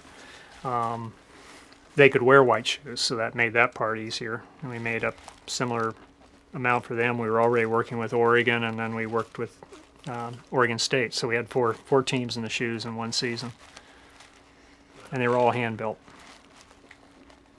If I understood your question right, was the waffle first designed for the track or for football? Exactly, yes. And I think they might have had a fairly simultaneous development, but I believe, as I've heard the story, that it was Bowerman's attempt to get away from spiked shoes because the weight of sockets and spike plates. He was so obsessive about weight. He was trying to develop a shoe with the traction of a spike shoe without having a spike plate, and the waffle was first conceived for that, although the application possibly to solve these AstroTurf problems was almost simultaneous. Somewhere there is a letter from Bowerman, I think, to Phil, and we've not coined the phrase waffle yet.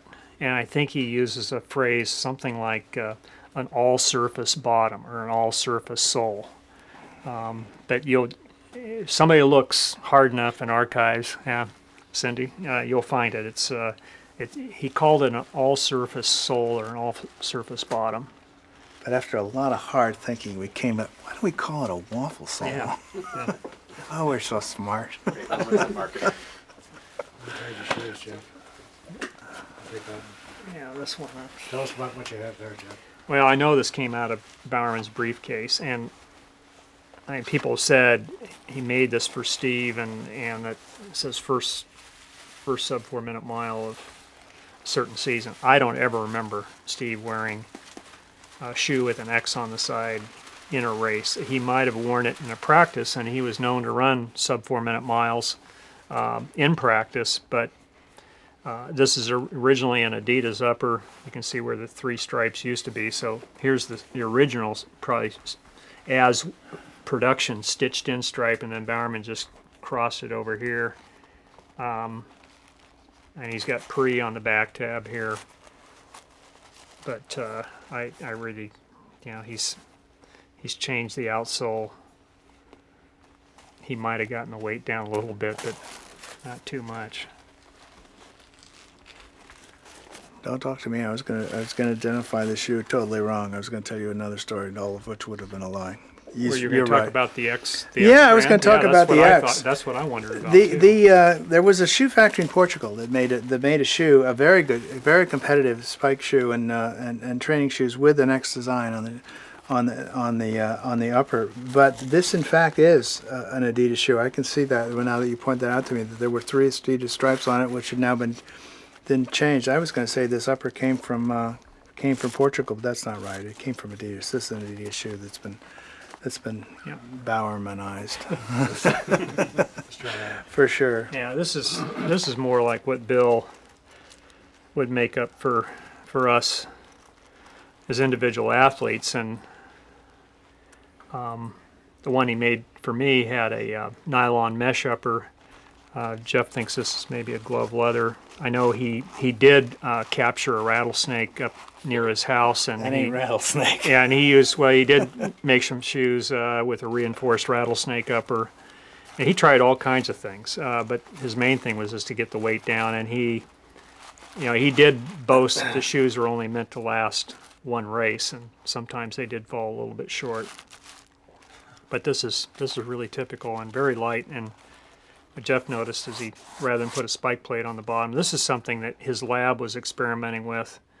I know when my son Tracy came to Oregon in 91, there were a number of them that were trying a spikeless shoe on the track, and Bob Newland had a lot to do with this, and Mike Freeton also. I always thought it had great potential, and we just never went very far with it.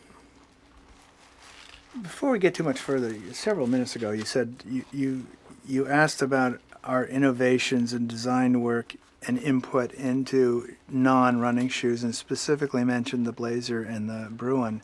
And I want to say that I do not believe we had any input at all, design-wise or other, into the Blazer or the Bruin, but simply bought them right off the shelf from Nippon Rubber. They were making shoes like that in Japan. And we just said we'll take, 2 of these and 2 of these, and those were among the samples we took, along with the Wimbledon and the Match Point and those things, and the All Court, the canvas All Court. They were among the samples that we took to the first NSGA show in 1972. We had absolutely no input into those shoes, and they should have been good, reliable shoes because they'd been selling them for years. But if in fact we did have, I was pulled out of sales right about that time to come out here and begin work on the Nike line.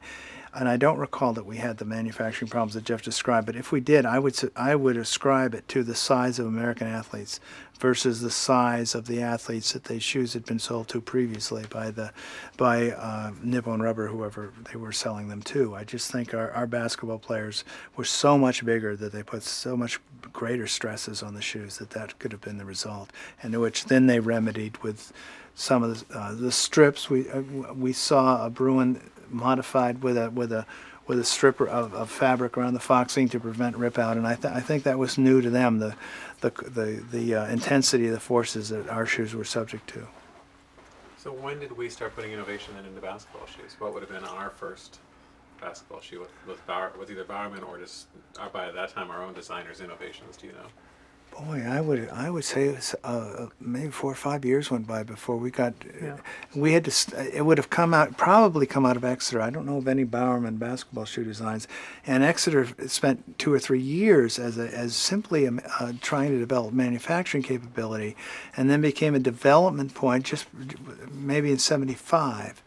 No, that would only been, we opened Exeter in '74, so at least a year of getting our manufacturing act together, then starting development. But the first development was just entirely running. I would say '77 before we even began on court shoes to do it ourselves, because we had pretty good court shoes. What we were had been getting from the Orient up to then, once we solved the breakout problems, were just very good. They were doing great. Jenny Connors and Nastasia loved the Wimbledon, and Jeff Petrie loved the Blazer and the Bruin. I mean, they were just going crazy and doing very well. We didn't have to put much into those. We had other priorities for at least a few years. What were the most pressing priorities? Well, running. We had a lot of input from Bill and on running, because that was what he was most interested in, and we did get active in football fairly quickly and cleated, because that was Nippon Rubber was entirely a rubber sole shoemaker. That's it. Court shoes, running shoes. They didn't have any cleated shoes. They had no cleated capacity, and that was a dimension that we wanted to add to the line, and we had no help on that, so we except figuring it out ourselves. So that was the Shark and some other. Yeah, the Shark and the traditional cleated shoes with nylon soles and screw-in cleats for football, and I forget what we called some of those original ones, but the Shark was the first molded sole football shoes that we came out with, as far as I recall.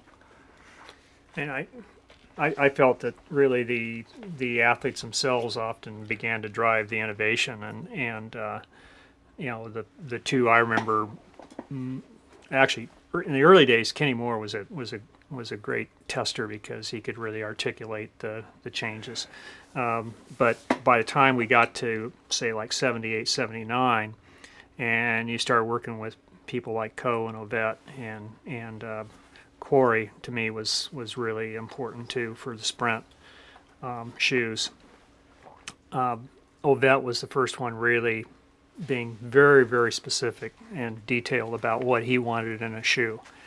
And you didn't get that from very many of your athletes. I mean, there's certain ones could really tell you what they wanted. And so those two guys in particular, I think, contributed a lot. That I kept passing stuff on to Geoff for what eventually became the Zoom Spike, that they had a lot of input on. And I think for basketball, you almost have to say that the real changes started with Jordan, and I don't think we did a heck of a lot of changes before that. I don't How about really- this one model here, which had I think for us it was a real attempt to work on outsole design to get away from that Those were tennis. that other basic. No, this is basketball, And I then think. cotton mesh was an experiment basketball on It's or MVP. lightness. What is this? MVP. Is that a basketball shoe? Yeah. I think so, yeah. In fact, I think I did this. I think there's a patent on my wall with that picture on it. That one there. I think somebody gave me credit for that. I don't remember doing it, but this was entirely Nippon Rubber's material. We did know this was there. It's the same stuff that's on the Astro Grabber, and it's very strong, and it would certainly take all kinds of forces. I want to comment on this because the attraction of this shoe to players like Ronnie Lott was first, it was lighter by far than a traditional football shoe. And secondly, it was more flexible by far than a traditional football shoe. A traditional football shoe being a hard cleated screw-in cleat thing, and leather uppers.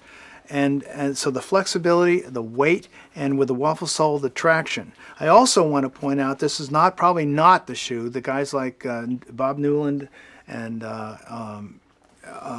Lott were wearing. The AstroTurf shoe that they were the star names like that were going gaga about was spike lasted. It was very tucked in. Yeah. Remember that? Yeah. It was a spike lasted shoe. I think this is a special Astro Grabber made for linemen, or maybe linebackers, and or maybe for backs that just wanted a little more maybe sole width. But the shoe that the receivers and the Astro Grabber that the receivers and the backs were wearing was a spike lasted shoe. This is not it. Yeah. And it was a very different shoe. It was also a very dangerous shoe in a way, and we had to stop making it because it was so flexible that, and the traction was good enough that they were hyperextending their joints on AstroTurf and getting that turf toe business. And when we first started doing serious development and working with the trainers, the trainers wanted us to put a spring steel plate in the shoe so that they could not flex and hyperextend the joints of the foot, because players were being sidelined for weeks because that is a terrible injury. You can barely walk on them on turf toe. You certainly can't play, and it's an injury to the joints where very little blood is received, and it takes forever to heal, and there's not much therapy you can do for it. You just live with it and don't play. And high salary guys don't play. They sit on the bench. And when we put the spring steel in it, the players hated it because they lost that flexibility. They lost some of that lightweight. But the trainer said, man, you're going to wear this because we want you playing. And of course, the players themselves never think they're going to get hurt. They're impervious to injury. But it was not a shoe that stayed in its current form very long.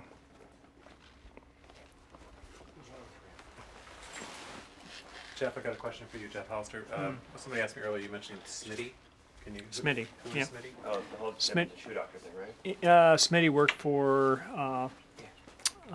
Lowe Tire and Rubber, who was one of Bowerman's. Lowe was one of Bowerman's former shot putters or discus throwers, and so that's where we get the rubber. Oh, okay. Mm-hmm. Actually, before Richard asked me one more question to ask you too about the earlier shoes before I go to these. You had talked earlier about how the United States, or the Cortez and the shoes we were creating were really for the U.S. market. When we did go global, when we did take some of the shoes from the early Nike days globally, do you remember how that rolled out? Do you remember the reaction? Is that essentially the essence of the question? You mentioned you worked with Steve O'Grant on some things. I'm just curious how those shoes, because obviously it was a delayed kind of response to the rest of the world. How was it rolled out? Who were the first people to adopt it? And, what was the response? Oh. I mean, for me, that's easy, just in terms of the Prefontaine connection, because what Steve would do is he'd send letters and shoe boxes out to his running friends and send them a pair of Nikes, and they could be going to New Zealand, they could be going to England, they could be going to the Netherlands. So, by the time Steve was gone in '75 and I started doing the promotions work, the groundwork had already been laid by Steve, and it was actually, I thought it was very, very easy and simple getting these shoes on top foreign athletes. and I can't tell you why they did that. Whether it was they had their disagreements with Adidas. I mean, I know for sure Donald Corey had 2 years left to complete his agreement with Adidas, and he was already working on his shoes 2 years ahead of time to wear Nike. So there's a real desire to get out. So that was part of it. We provided an alternative. But I think by the time he got to Ovette, we were starting to make some better shoes too. But that wasn't immediate. It did take some time. I mean, I think all of our shoe development back then, I mean, today's shoe development is so quick, and we were relatively slow back then. But the technology wasn't there either to communicate as quickly as it is now. So, Does that answer your question, Richard? Yeah, kind of. I was trying to find out about, the letters and boxes answers it from a way in which we can actually probably utilize. we've got a copy of a letter from Steve to Billy Rogers. I know Archives has a copy of that letter. It's the only one I know of, but I'm sure some of these athletes probably kept them. And Mary Slaney may have her original letter when she was Mary Decker, and she was just a teenager, and Steve wrote to her and sent her shoes. Just like mail order to friends.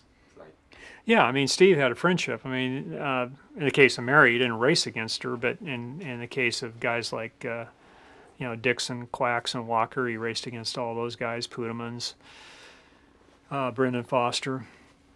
But they all became Nike athletes down the road. And I think it started right there with Steve. Okay, thanks. So, any particular order you want to?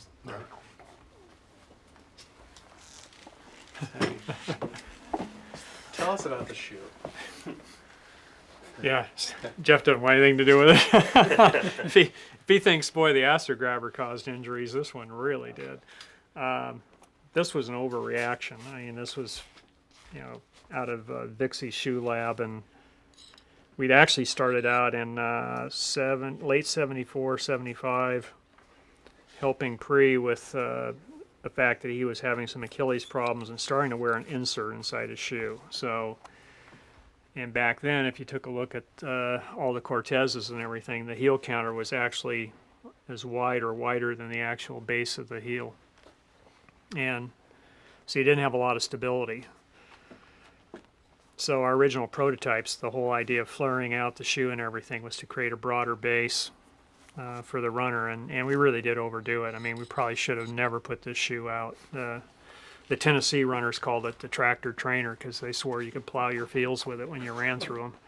But it was definitely an overkill. And you also cut the inside of your shins when you ran with them. A lot of guys would actually take a knife and cut the inside of the shoe down so it didn't stick out quite so far. And you don't like this, Jeff? No, I mean it was a killer shoe.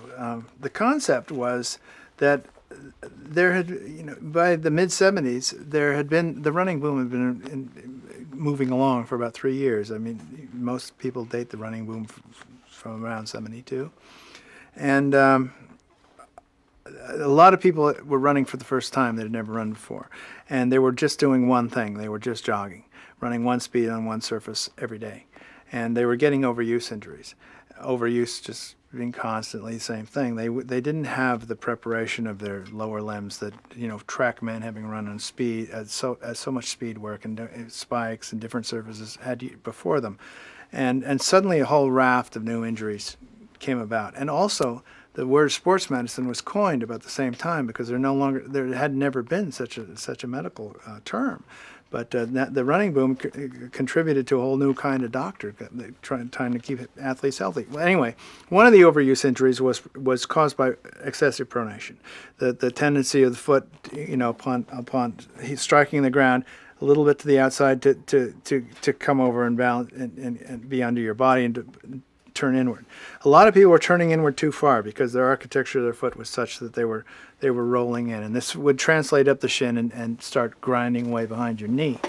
And so the doctors told us to stabilize the shoe, control pronation. So it was whoever's idea this was. I don't want to point fingers. Let's not play the blame game, as somebody has said. Was you stabilize the shoe by giving it a broad base, and this was the. I think we were directed to this shoe from the work in Eugene, and this shoe was actually made. I don't think we contributed to this all. I have no idea, no recollection of this. This is a Nippon rubber shoe, and it's from Japan, and I think that the design came straight from Eugene to Japan. But what in fact happened in actual use was the midsole was so firm and the base was so wide that when runners came to the ground like this, pronation was accelerated. Their foot snapped to this and of course kept going. So we ruined more knees than you want to shake a stick at. Let's get that on. No, I don't know, but we did not help the problem. And this was in and out of the market as fast as we could get it done. Had the midsole been softer, much softer, and had this thing yielded rather than flip, which it did, it would have been better. But it was a pretty firm midsole for whatever reason. Our prototypes from Vixie's lab were much softer. And then when the shoe went in production, they just used the standard crepe, and it just... Did that happen a lot?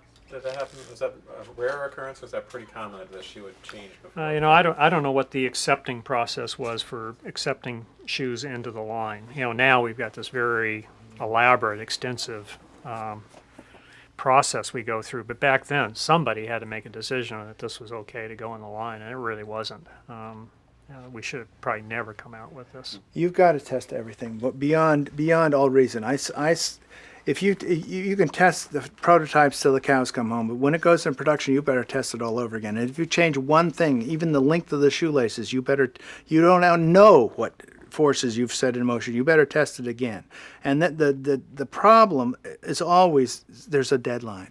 You've got to get this into production. We book production, so occasionally you get burned. Something you didn't see, some gremlin has crept into the production thing. That was the story of the Tailwind. Can you talk about the Tailwind? That was a famous story of the Tailwind. We had designed and tested the Tailwind with a certain mesh, a white mesh. We were making the shoe with a white mesh and a blue stripe, and we'd made our first urethane soles, and we encapsulated the air sole. This was our first. The Tailwind was our first air sole shoe, and we had tested it, and at the last minute we were told, make it silver, make it a more poppy color, really set this shoe apart. And so they wanted a jumpy silver too. They didn't want a gray or anything. So we told our nylon supplier to give this to us in a really nice looking silver if they could, and they shipped us this material. And it was really jumped. It was an aluminum-looking silver. It looked wonderful.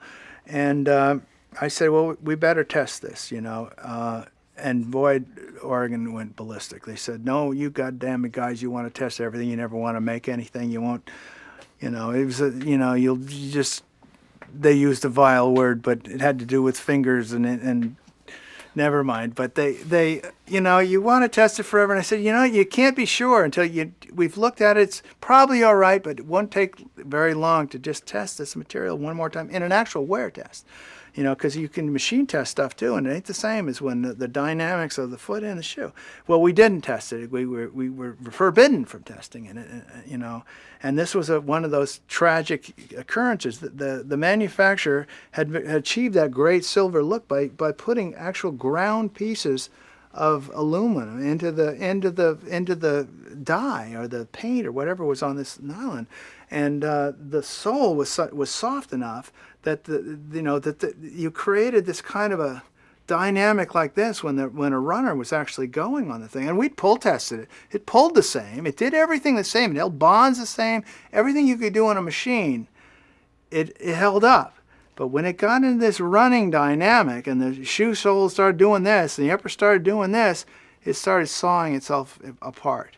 And we put out our first air sole shoe, and the things just fell apart right and left. They all did, and they just sawed themselves apart. Of course, then we were accused of not being able to know how to make shoes, which was was it's one of the great Exeter stories. You're damned if you do, you're damned if you don't, you know. And we tried to get them to do it right. They didn't want to do it right, and we got blamed when it fell apart.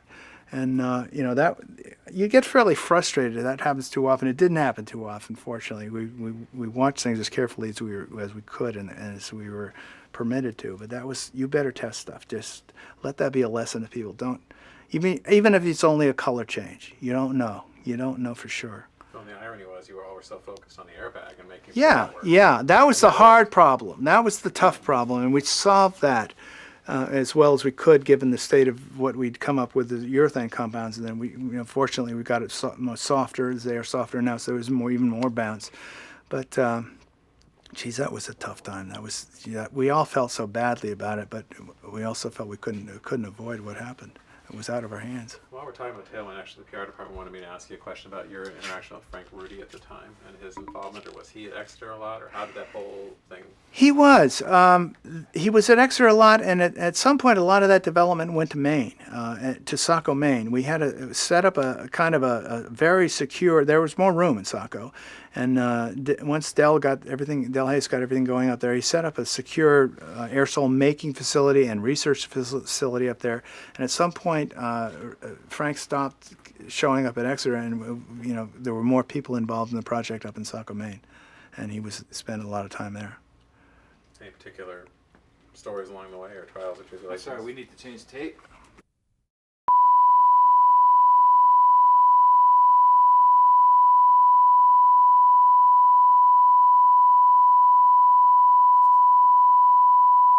And trying to get us to understand this, you're going to just love this. This is going to work just great. And he'd just take the airbag and stick it inside the shoe like an air mattress, and then expect us to get our foot inside the shoe, which we couldn't. I mean, he didn't have any concept that airbag's going to have to go somewhere embedded down in the shoe. He originally just thought it's like a sock liner. We were using Spenco sock liners, and he thought this will work, but his airbag was about 4 times, 5 times thicker than a Spenco, and it didn't work. And so we said no, and he left, and he asked somebody else, another brand, and they said no. Thank goodness he came back and convinced somebody, and I don't know, you probably tracked it down as to who he finally convinced to give it a go. I don't know, it wasn't you, was it? So. I think with the introduction came from Oregon. Yeah, I don't I think he so came too. to us. I think he went to he somebody in Oregon and pressed them, and then it all came to us, and we were impressed, but we saw the problems. Even if there was room in the shoe, I mean, you couldn't put it in as a sock liner to put in any room. But even if you created a last with so much room, you could put the airsole in. There was still plenty of room. Your foot up against the airsole didn't act like a sock liner because it compressed, and then as you came out of stance and into mid stride, when your foot normally clears the ground, in a normal shoe, the shoe drops away from your foot a little bit. There's a little air circulation around your foot between ground contact, clearance, and ground contact again. The airsole would just keep rebounding and following your foot. And your foot got hotter and hotter and hotter, and by about 5 or 6 seconds, your foot was on fire because this constant friction and contact, which could not be relieved unless you could get the thing completely under the shoe and still restore this airflow that would naturally occur, but not when there was an airsole in that. That's what they do at NASA. They create a fire, a big fire. Yeah. So I remember reading Rudy came to us the second time in '77, and we didn't get the tailwind prototype. So tailwind to the Honolulu Marathon until December, I think, of '78. So it was about a little over a year of working, trying to get was it a series of mistakes and let's work on it, or did you kind of have the idea you just had to perfect it, or? Well, there was no the state of urethane technology then was the only urethane that was being used in shoemaking was this kind of stuff you make tools out of. They were making solid urethane soles for for children's footwear, for women's footwear, for casual footwear, stuff like that. But what we went to the urethane industry and we said, we got 2 problems. One, we want to make a urethane foam. Can you do that? So because we want to embed something in there, and we still want this thing to function as a foam. And they said, yeah, we guess we can do that, but we're not really very good at making things very foamy because there's no call for that. And then we had the toughest problem, and we said it's got to be cold. When you inject it, it's got to be cold because urethanes were injected hot. In fact, urethane was delivered to you in plastic pellets. hard plastic pellets, which were then heated to the melting stage and injected into molds, an injection molding process. Well, it couldn't be hot because we were going to put a balloon in there, and something hitting it hot, boom. So there was no such thing as a cold foam. We had to develop that ourselves. We had to hire guys like Dick Crosby and the first guy was his boss, I've forgotten his name, and we had to teach the urethane industry how to do this, because first of all, they weren't going to do this for us. They saw no market for it. And if the aerosol took off, maybe there was a market, but we were still two bits in the woods, and the aerosol was unproven, and they weren't going to spend a lot of their R&D money developing a product for such a limited application. So it took a lot of time and a lot of trial and error before we became, educated ourselves on urethane technology. And this is still awfully firm. This is very firm, and this being actually the killer tailwind itself. Jeff, that has a rebuilt midsole. Oh, this has a rebuilt midsole. Okay, it did feel a little bit too firm. Thank you. But it was still firm, but it worked. It worked well enough, and it was a good enough starting point to go to market. And we continued to work and develop urethanes, and we actually got ahead of the urethane industry into making all this stuff. I was pretty proud of what we did. I mean, it was really a guy named Joe Skaya, and who was our development engineer. I couldn't have handled it. I mean, I didn't want any part of it. I couldn't figure out how to do it, and I didn't really want much of an education in urethane technology. But Joe did a great job. He when the shoe fell apart, of course, he got blamed. I don't know what this is all about. By the time we were putting this kind of upper on shoes, this is not what was happening to the sole. I don't know what you guys have done. That's it. That's how long it lasts. Yeah, this upper was the solution after the mesh fell apart. We just threw out the mesh altogether. We didn't even go back to the white mesh. We went straight to, conventional proven urethane. I mean, to nylon uppers that would definitely resist everything. And I don't know what you've got here, because I've never seen anything. Polyurethane over time disintegrates. Yeah, And there's microbial action. So this is 20 years more than later, yeah. more than 20 years later, in the late 70s and 2005. So, I mean, I never saw anything like this in the 70s or 80s. Nice shoe, guys. We'll have to glue the pieces back together. Oh, okay. Hey, That's not our friend here. I should say, I've said a minute ago how Exeter was always accused of over-testing everything and massaging a new design forever until the absolute last minute. And I said there's a lot of truth in that. If somebody would give me 2 more weeks till the deadline, I'd take every hour of it, because I could always make the shoe a little bit better in that time. And I didn't the old slogan, there is no finish line, certainly applied to developing new shoes, because we could always make it better. You give me another day, I'll make it better. And I'll take it right up to the deadline, but then I'll deliver it. So you didn't really need to tell us we had to make it that minute if you didn't need it that minute. We'd need to test it a little bit longer, be sure we're right. But there was a little truth in that feeling. What am I talking about here? You want to know what this is? I think this is your job. I think this is No, I didn't do it. I don't think anybody developed this then. No. If you didn't do it, this was a Nippon rubber shoe delivered to us, I think, as a kind of a casual fashion shoe for the athletes to walk around in at the 76 Olympic trials, as I recall. It's a Sting. It's called the Sting, and it's got a suede leather forefoot, which the concept of which is that your toes can sort of mold to the upper, but at the same time you've got the lower cost of a nylon rear foot, and in this sense you've just got a nice looking shoe. It was a comfortable shoe, though. Very We had comfortable a number shoe. of marathoners actually raced in this shoe, ran the trials. Yeah, you could race in this shoe. Jeff, does that have anything to do, or does that draw inspiration at all from the pre-Montreal? Oh yeah, Similar. I guess so. Sure. Yeah. So you think in that regard, maybe there's some performance. Sure. aspects? Yeah, I mean the concept, the problem with nylon, the drawback with a nylon upper shoe was it was nice, it was weatherproof and everything else, but if it didn't fit your foot, it didn't fit your foot. It wasn't going to adjust. It didn't have any stretch capability. On the good part of that, it would never stretch out of shape.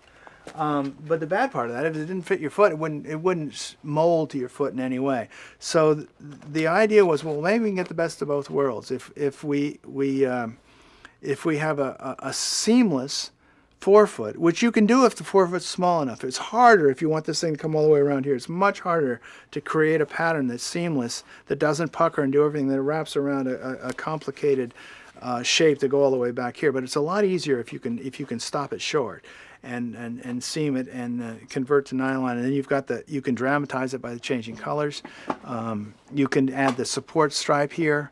You can economize on this real fine leather by only having the small cuts. And it definitely draws on that. So they're two of the same kind, same idea. I've seen some notes for Prius talking about he wanted to get rid of there's the idea of a slip lasting in, which the other kind of lasting that you can do. He wanted to get rid of a seam down the middle of this. Yeah, he wanted, and this was response to that. This was early. We had this about at least 2 years before we had the slip lasted shoe. Because I know pictures. I've seen pictures of Pri. I've taken pictures of Pri wearing this shoe in '74, and the cover of the Pri book. He's in this shoe. It's 1974. He's running in Eugene, and we didn't get slip lasted shoes until another one of those last minute jobs. We had already delivered our promo spikes to Geoff on something called a Verdun pattern, which was a semi slip lasted shoe. Still had a little bit of a what do you call it? I don't know. I forgot my shoemaking, but the upper was lasted to a harder material that went. Texon or Yeah, it just went through the forefoot, and then we had a moccasin construction from here back, as we did similarly in this shoe, but and within about 2.5 months before the trials, we figured out how to do it right, completely without that final insole material. I think it's just insole material. Yeah, we didn't have to. We could throw that all out and just last the entire upper, just like a sock, and put a spike plate on that. Crazy cardboard Yeah. stuff that falls apart, and I've seen it falling apart in some other shoes. Yeah, if it gets wet, it's terrible, really wet. And Geoff already had his shoes, and I made them all over again and sent them to you again. Remember? You got a second shipment that came in about hours before the trial started, and those were the ones that were favored. The completely slip lasted shoes, because they were a little bit lighter, a little more comfortable. And but it took we weren't sure we were going to get there in time, so we went with what we had in about April, and then we went with it all over again in late May. And we were in that factory till 2:00 in the morning, hand making all the soles. Me and a couple of guys on machines, getting there every morning for about a month to make them on time. But we would wait till the last minute. Wouldn't one of my wait. marathoners got married in these. Dave Harper, white tuxedo and orange and green stinks. Looked pretty snappy. I bet he did. The last one from the Joni's favorite shoe. Yeah, this took the lessons of no, not the tail one. The lessons of the LDV, LD1000, and this is called this. I think if this is not the Daybreak, this is the LDV. Is it the Daybreak? Okay. Well, the LDV. Very similar. I'm not sure it is the Daybreak. It's Daybreak colors. They came in those colors. It is the Daybreak colors. There's no doubt about that. But I really think the Daybreak had a different sole. That's an LDV. This is an LDV with a Daybreak upper. And what we did was we cut down the flare, and we put the shoe on the first straight axis last that any running shoe had ever been made on. Straight last was an old idea. They used to make right and left shoes exactly the same until about the Civil War. Then they were all straight last. There was no difference, and you couldn't tell the right from the left because there was no difference. But we thought that the shoe would certainly be more stable if the thing were kicked over. But certain kinds of feet adapted very well to this, and certain kinds of feet didn't. And Joan Benoit happened to love this shoe. And she had a very straight kind of foot anyway, and other people did not. And they had a little more of a shoe that where their forefoot actually kicked in just a little bit of an axis like this, especially when they were in motion. Bill Bowerman used to. The argument went back and forth that all feet should be made on a straight. All shoes should be made in a straight last. I said no, they shouldn't, and Bill said yes, they should. And I remember one classic thing when Bill just took off his shoes and stuck up his foot on a table and said, "Well, it's straight, isn't it?" Well, it looked kind of straight, but but a foot in motion didn't function that way. I mean, there was, you're pronating, rolling in and then supinating off, and the foot is actually in a much more usually many feet are in a banana-like, a little bit of a banana-like quality to them when they're in that kind of motion. But in fact, everybody was right, because there really was a need for both kinds of shoes. And we went to market with a straight lasted shoe, and we went to market with conventional shoes, and both of them had athletes that swore by those shoes they had. Athletics West athletes hated straight lasted shoes. They wanted no part of them, and they wanted us to make they wanted a shoe like the LDV in terms of cushioning for training, but they wanted on a curved last, and that in fact was the Internationalist, which came to market in about '79. It was a response to the cries from Athletics West, this just ain't doing it. We do not want a straight lasted shoe. But then athletes like Benoit said, man, that's just what I want. That's just the ticket. So it really was a personal feature. Yeah, the AW guys also love the Elite, and that was one of their favorite shoes. Yeah, we have some questions. Internal Communications wants us to ask about the Maxim. So is there anything else you all want to Yeah, mention? maybe more of an emotional question. So when we split with Tiger A6, how ironic, or what kind of emotions come out when now people call A6 the kind of the real runner's shoe, or the #1 performance shoe in running? I've never heard anybody say that, but not that I'm just not in the path of those kind of comments anymore. I mean, they're a very popular shoe. My private gripe with Nike for more than the last 20 years has been we just don't make enough, expanded rubber outsole shoes. That's such a nice ride, and we started giving the market away to New Balance and. In the 70s, and I tried to get some in the line. Finally, we did, but it took about a decade longer than it should have. And shoes like the Bermuda and the Red Square, and then later the Air Apparent. I mean, somebody wore out a shoe somewhere in the Western Hemisphere, and man, it was out of the line in 5 minutes. And that's, I think, was a terrible response, because clearly ASICS was making those shoes. Half their line was that kind of shoe, and they were selling tons of them. And so was New Balance. And I think it's always a bad habit to give away a share of the market somewhere just to anyone. It's just, you just don't want to do that. There are people that like those kind of shoes, and if they wear out, they've had 300 or 400 miles before they've worn out that they really liked. They do make good shoes. There's no denying that. ASICS makes wonderful shoes, and they're a very good competitor. And I'm sure there are people that favor ASICS shoes over Nikes, and I'm sure the reverse is true as well. Okay, these are questions I'd like to ask you about the Bowerman Award, or the Maxim Awards for the Bowerman Award that they give out each year. And this Internal Communications wants me to ask you, why is it important to remember Bill Bowerman? Why is he relevant today? Why is it important for us to remember Bill Bowerman today? Either one of you. You want to go? Well, I can take the first shot at it. Go ahead. Yeah. I mentioned years back that I'm sure it was right after Bill probably passed away, but it basically, because I think at that time we were getting a tremendous amount of heat for corporate responsibility and overseas factory issues, etc. But I really felt that if you took this company and just kind of peeled it down to its core, at the very, very center of the whole thing, you'd have Bowerman. And if you really understood who he was and what he stood for, that's a pretty darn good place for anybody to start. And but I think I said that at a time where we were getting quite a bit of criticism, and but I think it still speaks true today. Well, I think it should speak true, because I think Bill Bowerman is the soul of this company. He stood for perfection and uncompromising quality. He valued performance above all else. He was a very honest man.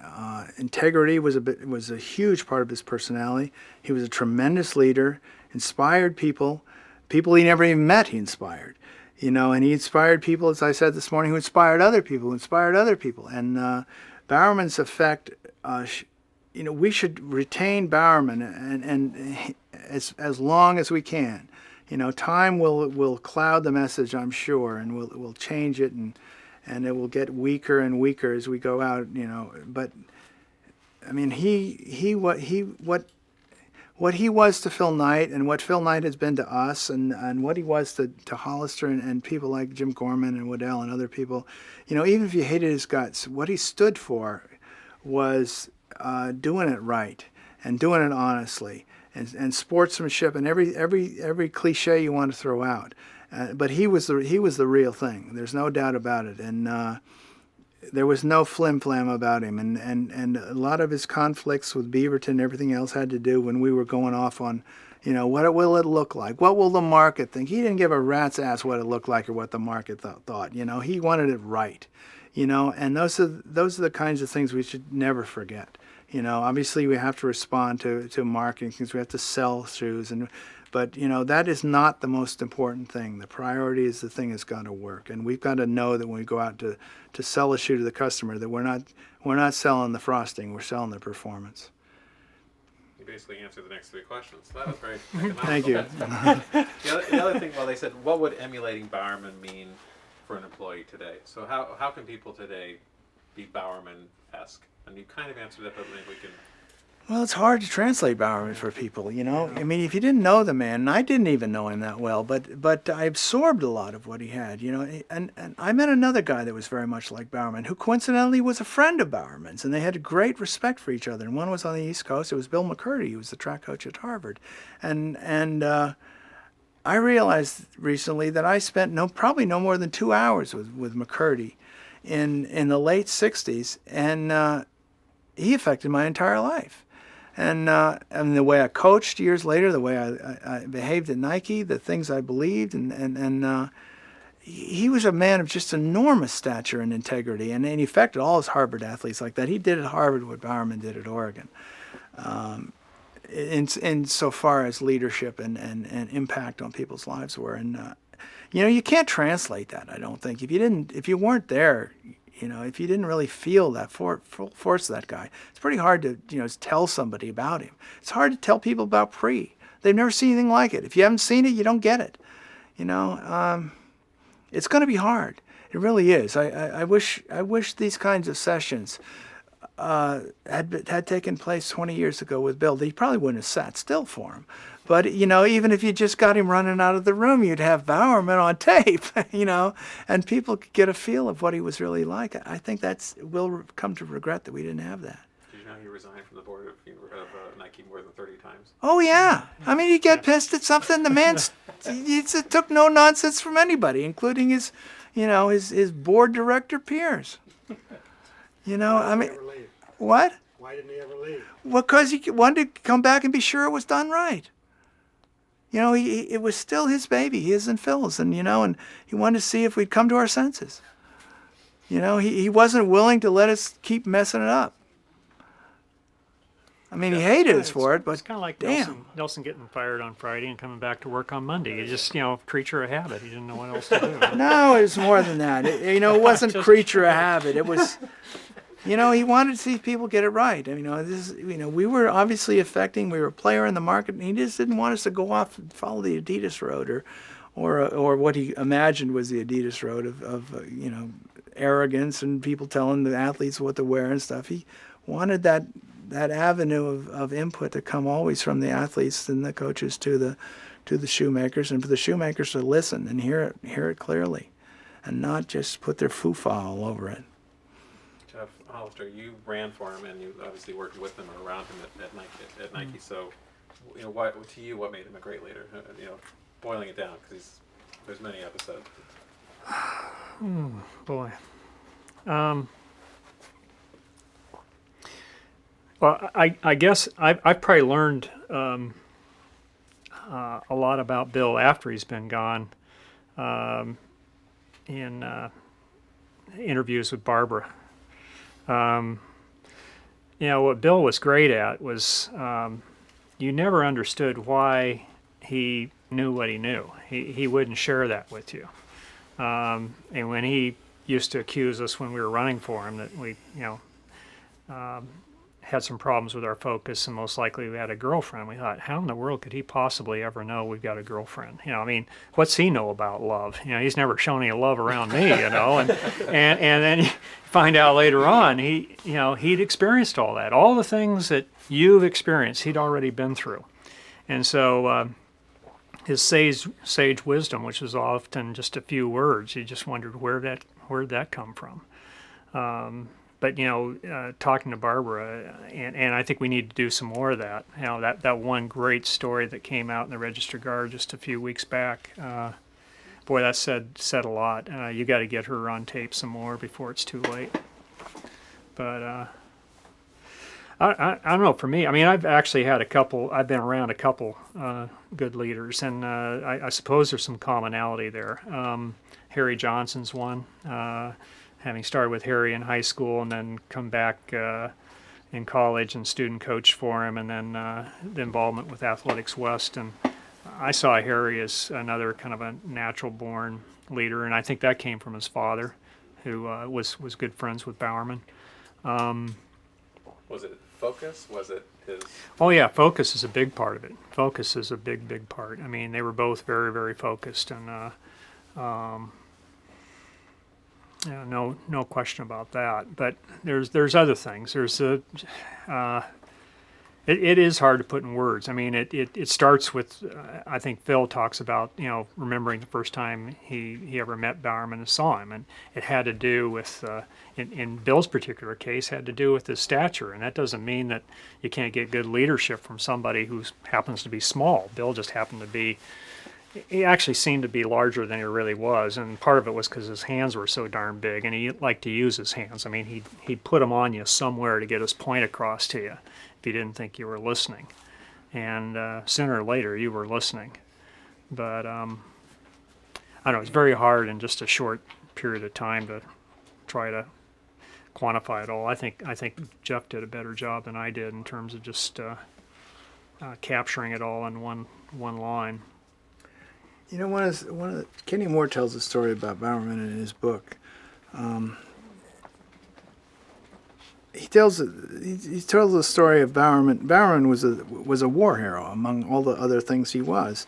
He was also a war hero and fought with the 10th Mountain Division in Italy, and he negotiated the surrender of several hundred Germans, and yeah, maybe several thousand. I wasn't sure of my facts, but he took command of this German general and his troops, and before the whole thing was over, he and the German general were asshole buddies. Yeah. And got to the point where years later he needed track shoes for his team. His friend in Germany was hooking him up with Adidas. I mean, hooking him up to the point where, as you know, Adidas actually offered Bowerman Adidas distributorship in about 1960. And this was all but from the guy he'd captured in World War II. I mean, that's the kind of guy Bowerman was. If he didn't shoot you dead, he could be your best friend in the next minute. If he decided not to kill you, then he's your friend before dinner time. He's just a great guy. Well, it was interesting because he went up there for that capture, and he didn't even have a pistol with him. So, I mean, he was totally unarmed and convinced the general that this is the right thing to do. You should lay down your arms, and they did, and they were scared to death of the Italians at the same time. So they much rather be in the hands of the Americans than be in the hands of the Italians. So they agreed. But the SS drove him up there, and the people he left behind thought they'd probably never see him again. That's pretty gutsy, to do something like that. But these are all stories we heard about, either coming in or soon after coming in, and. You want to be part of that whole thing. There's no question about it. You want to be part of that. Sure. So is there something you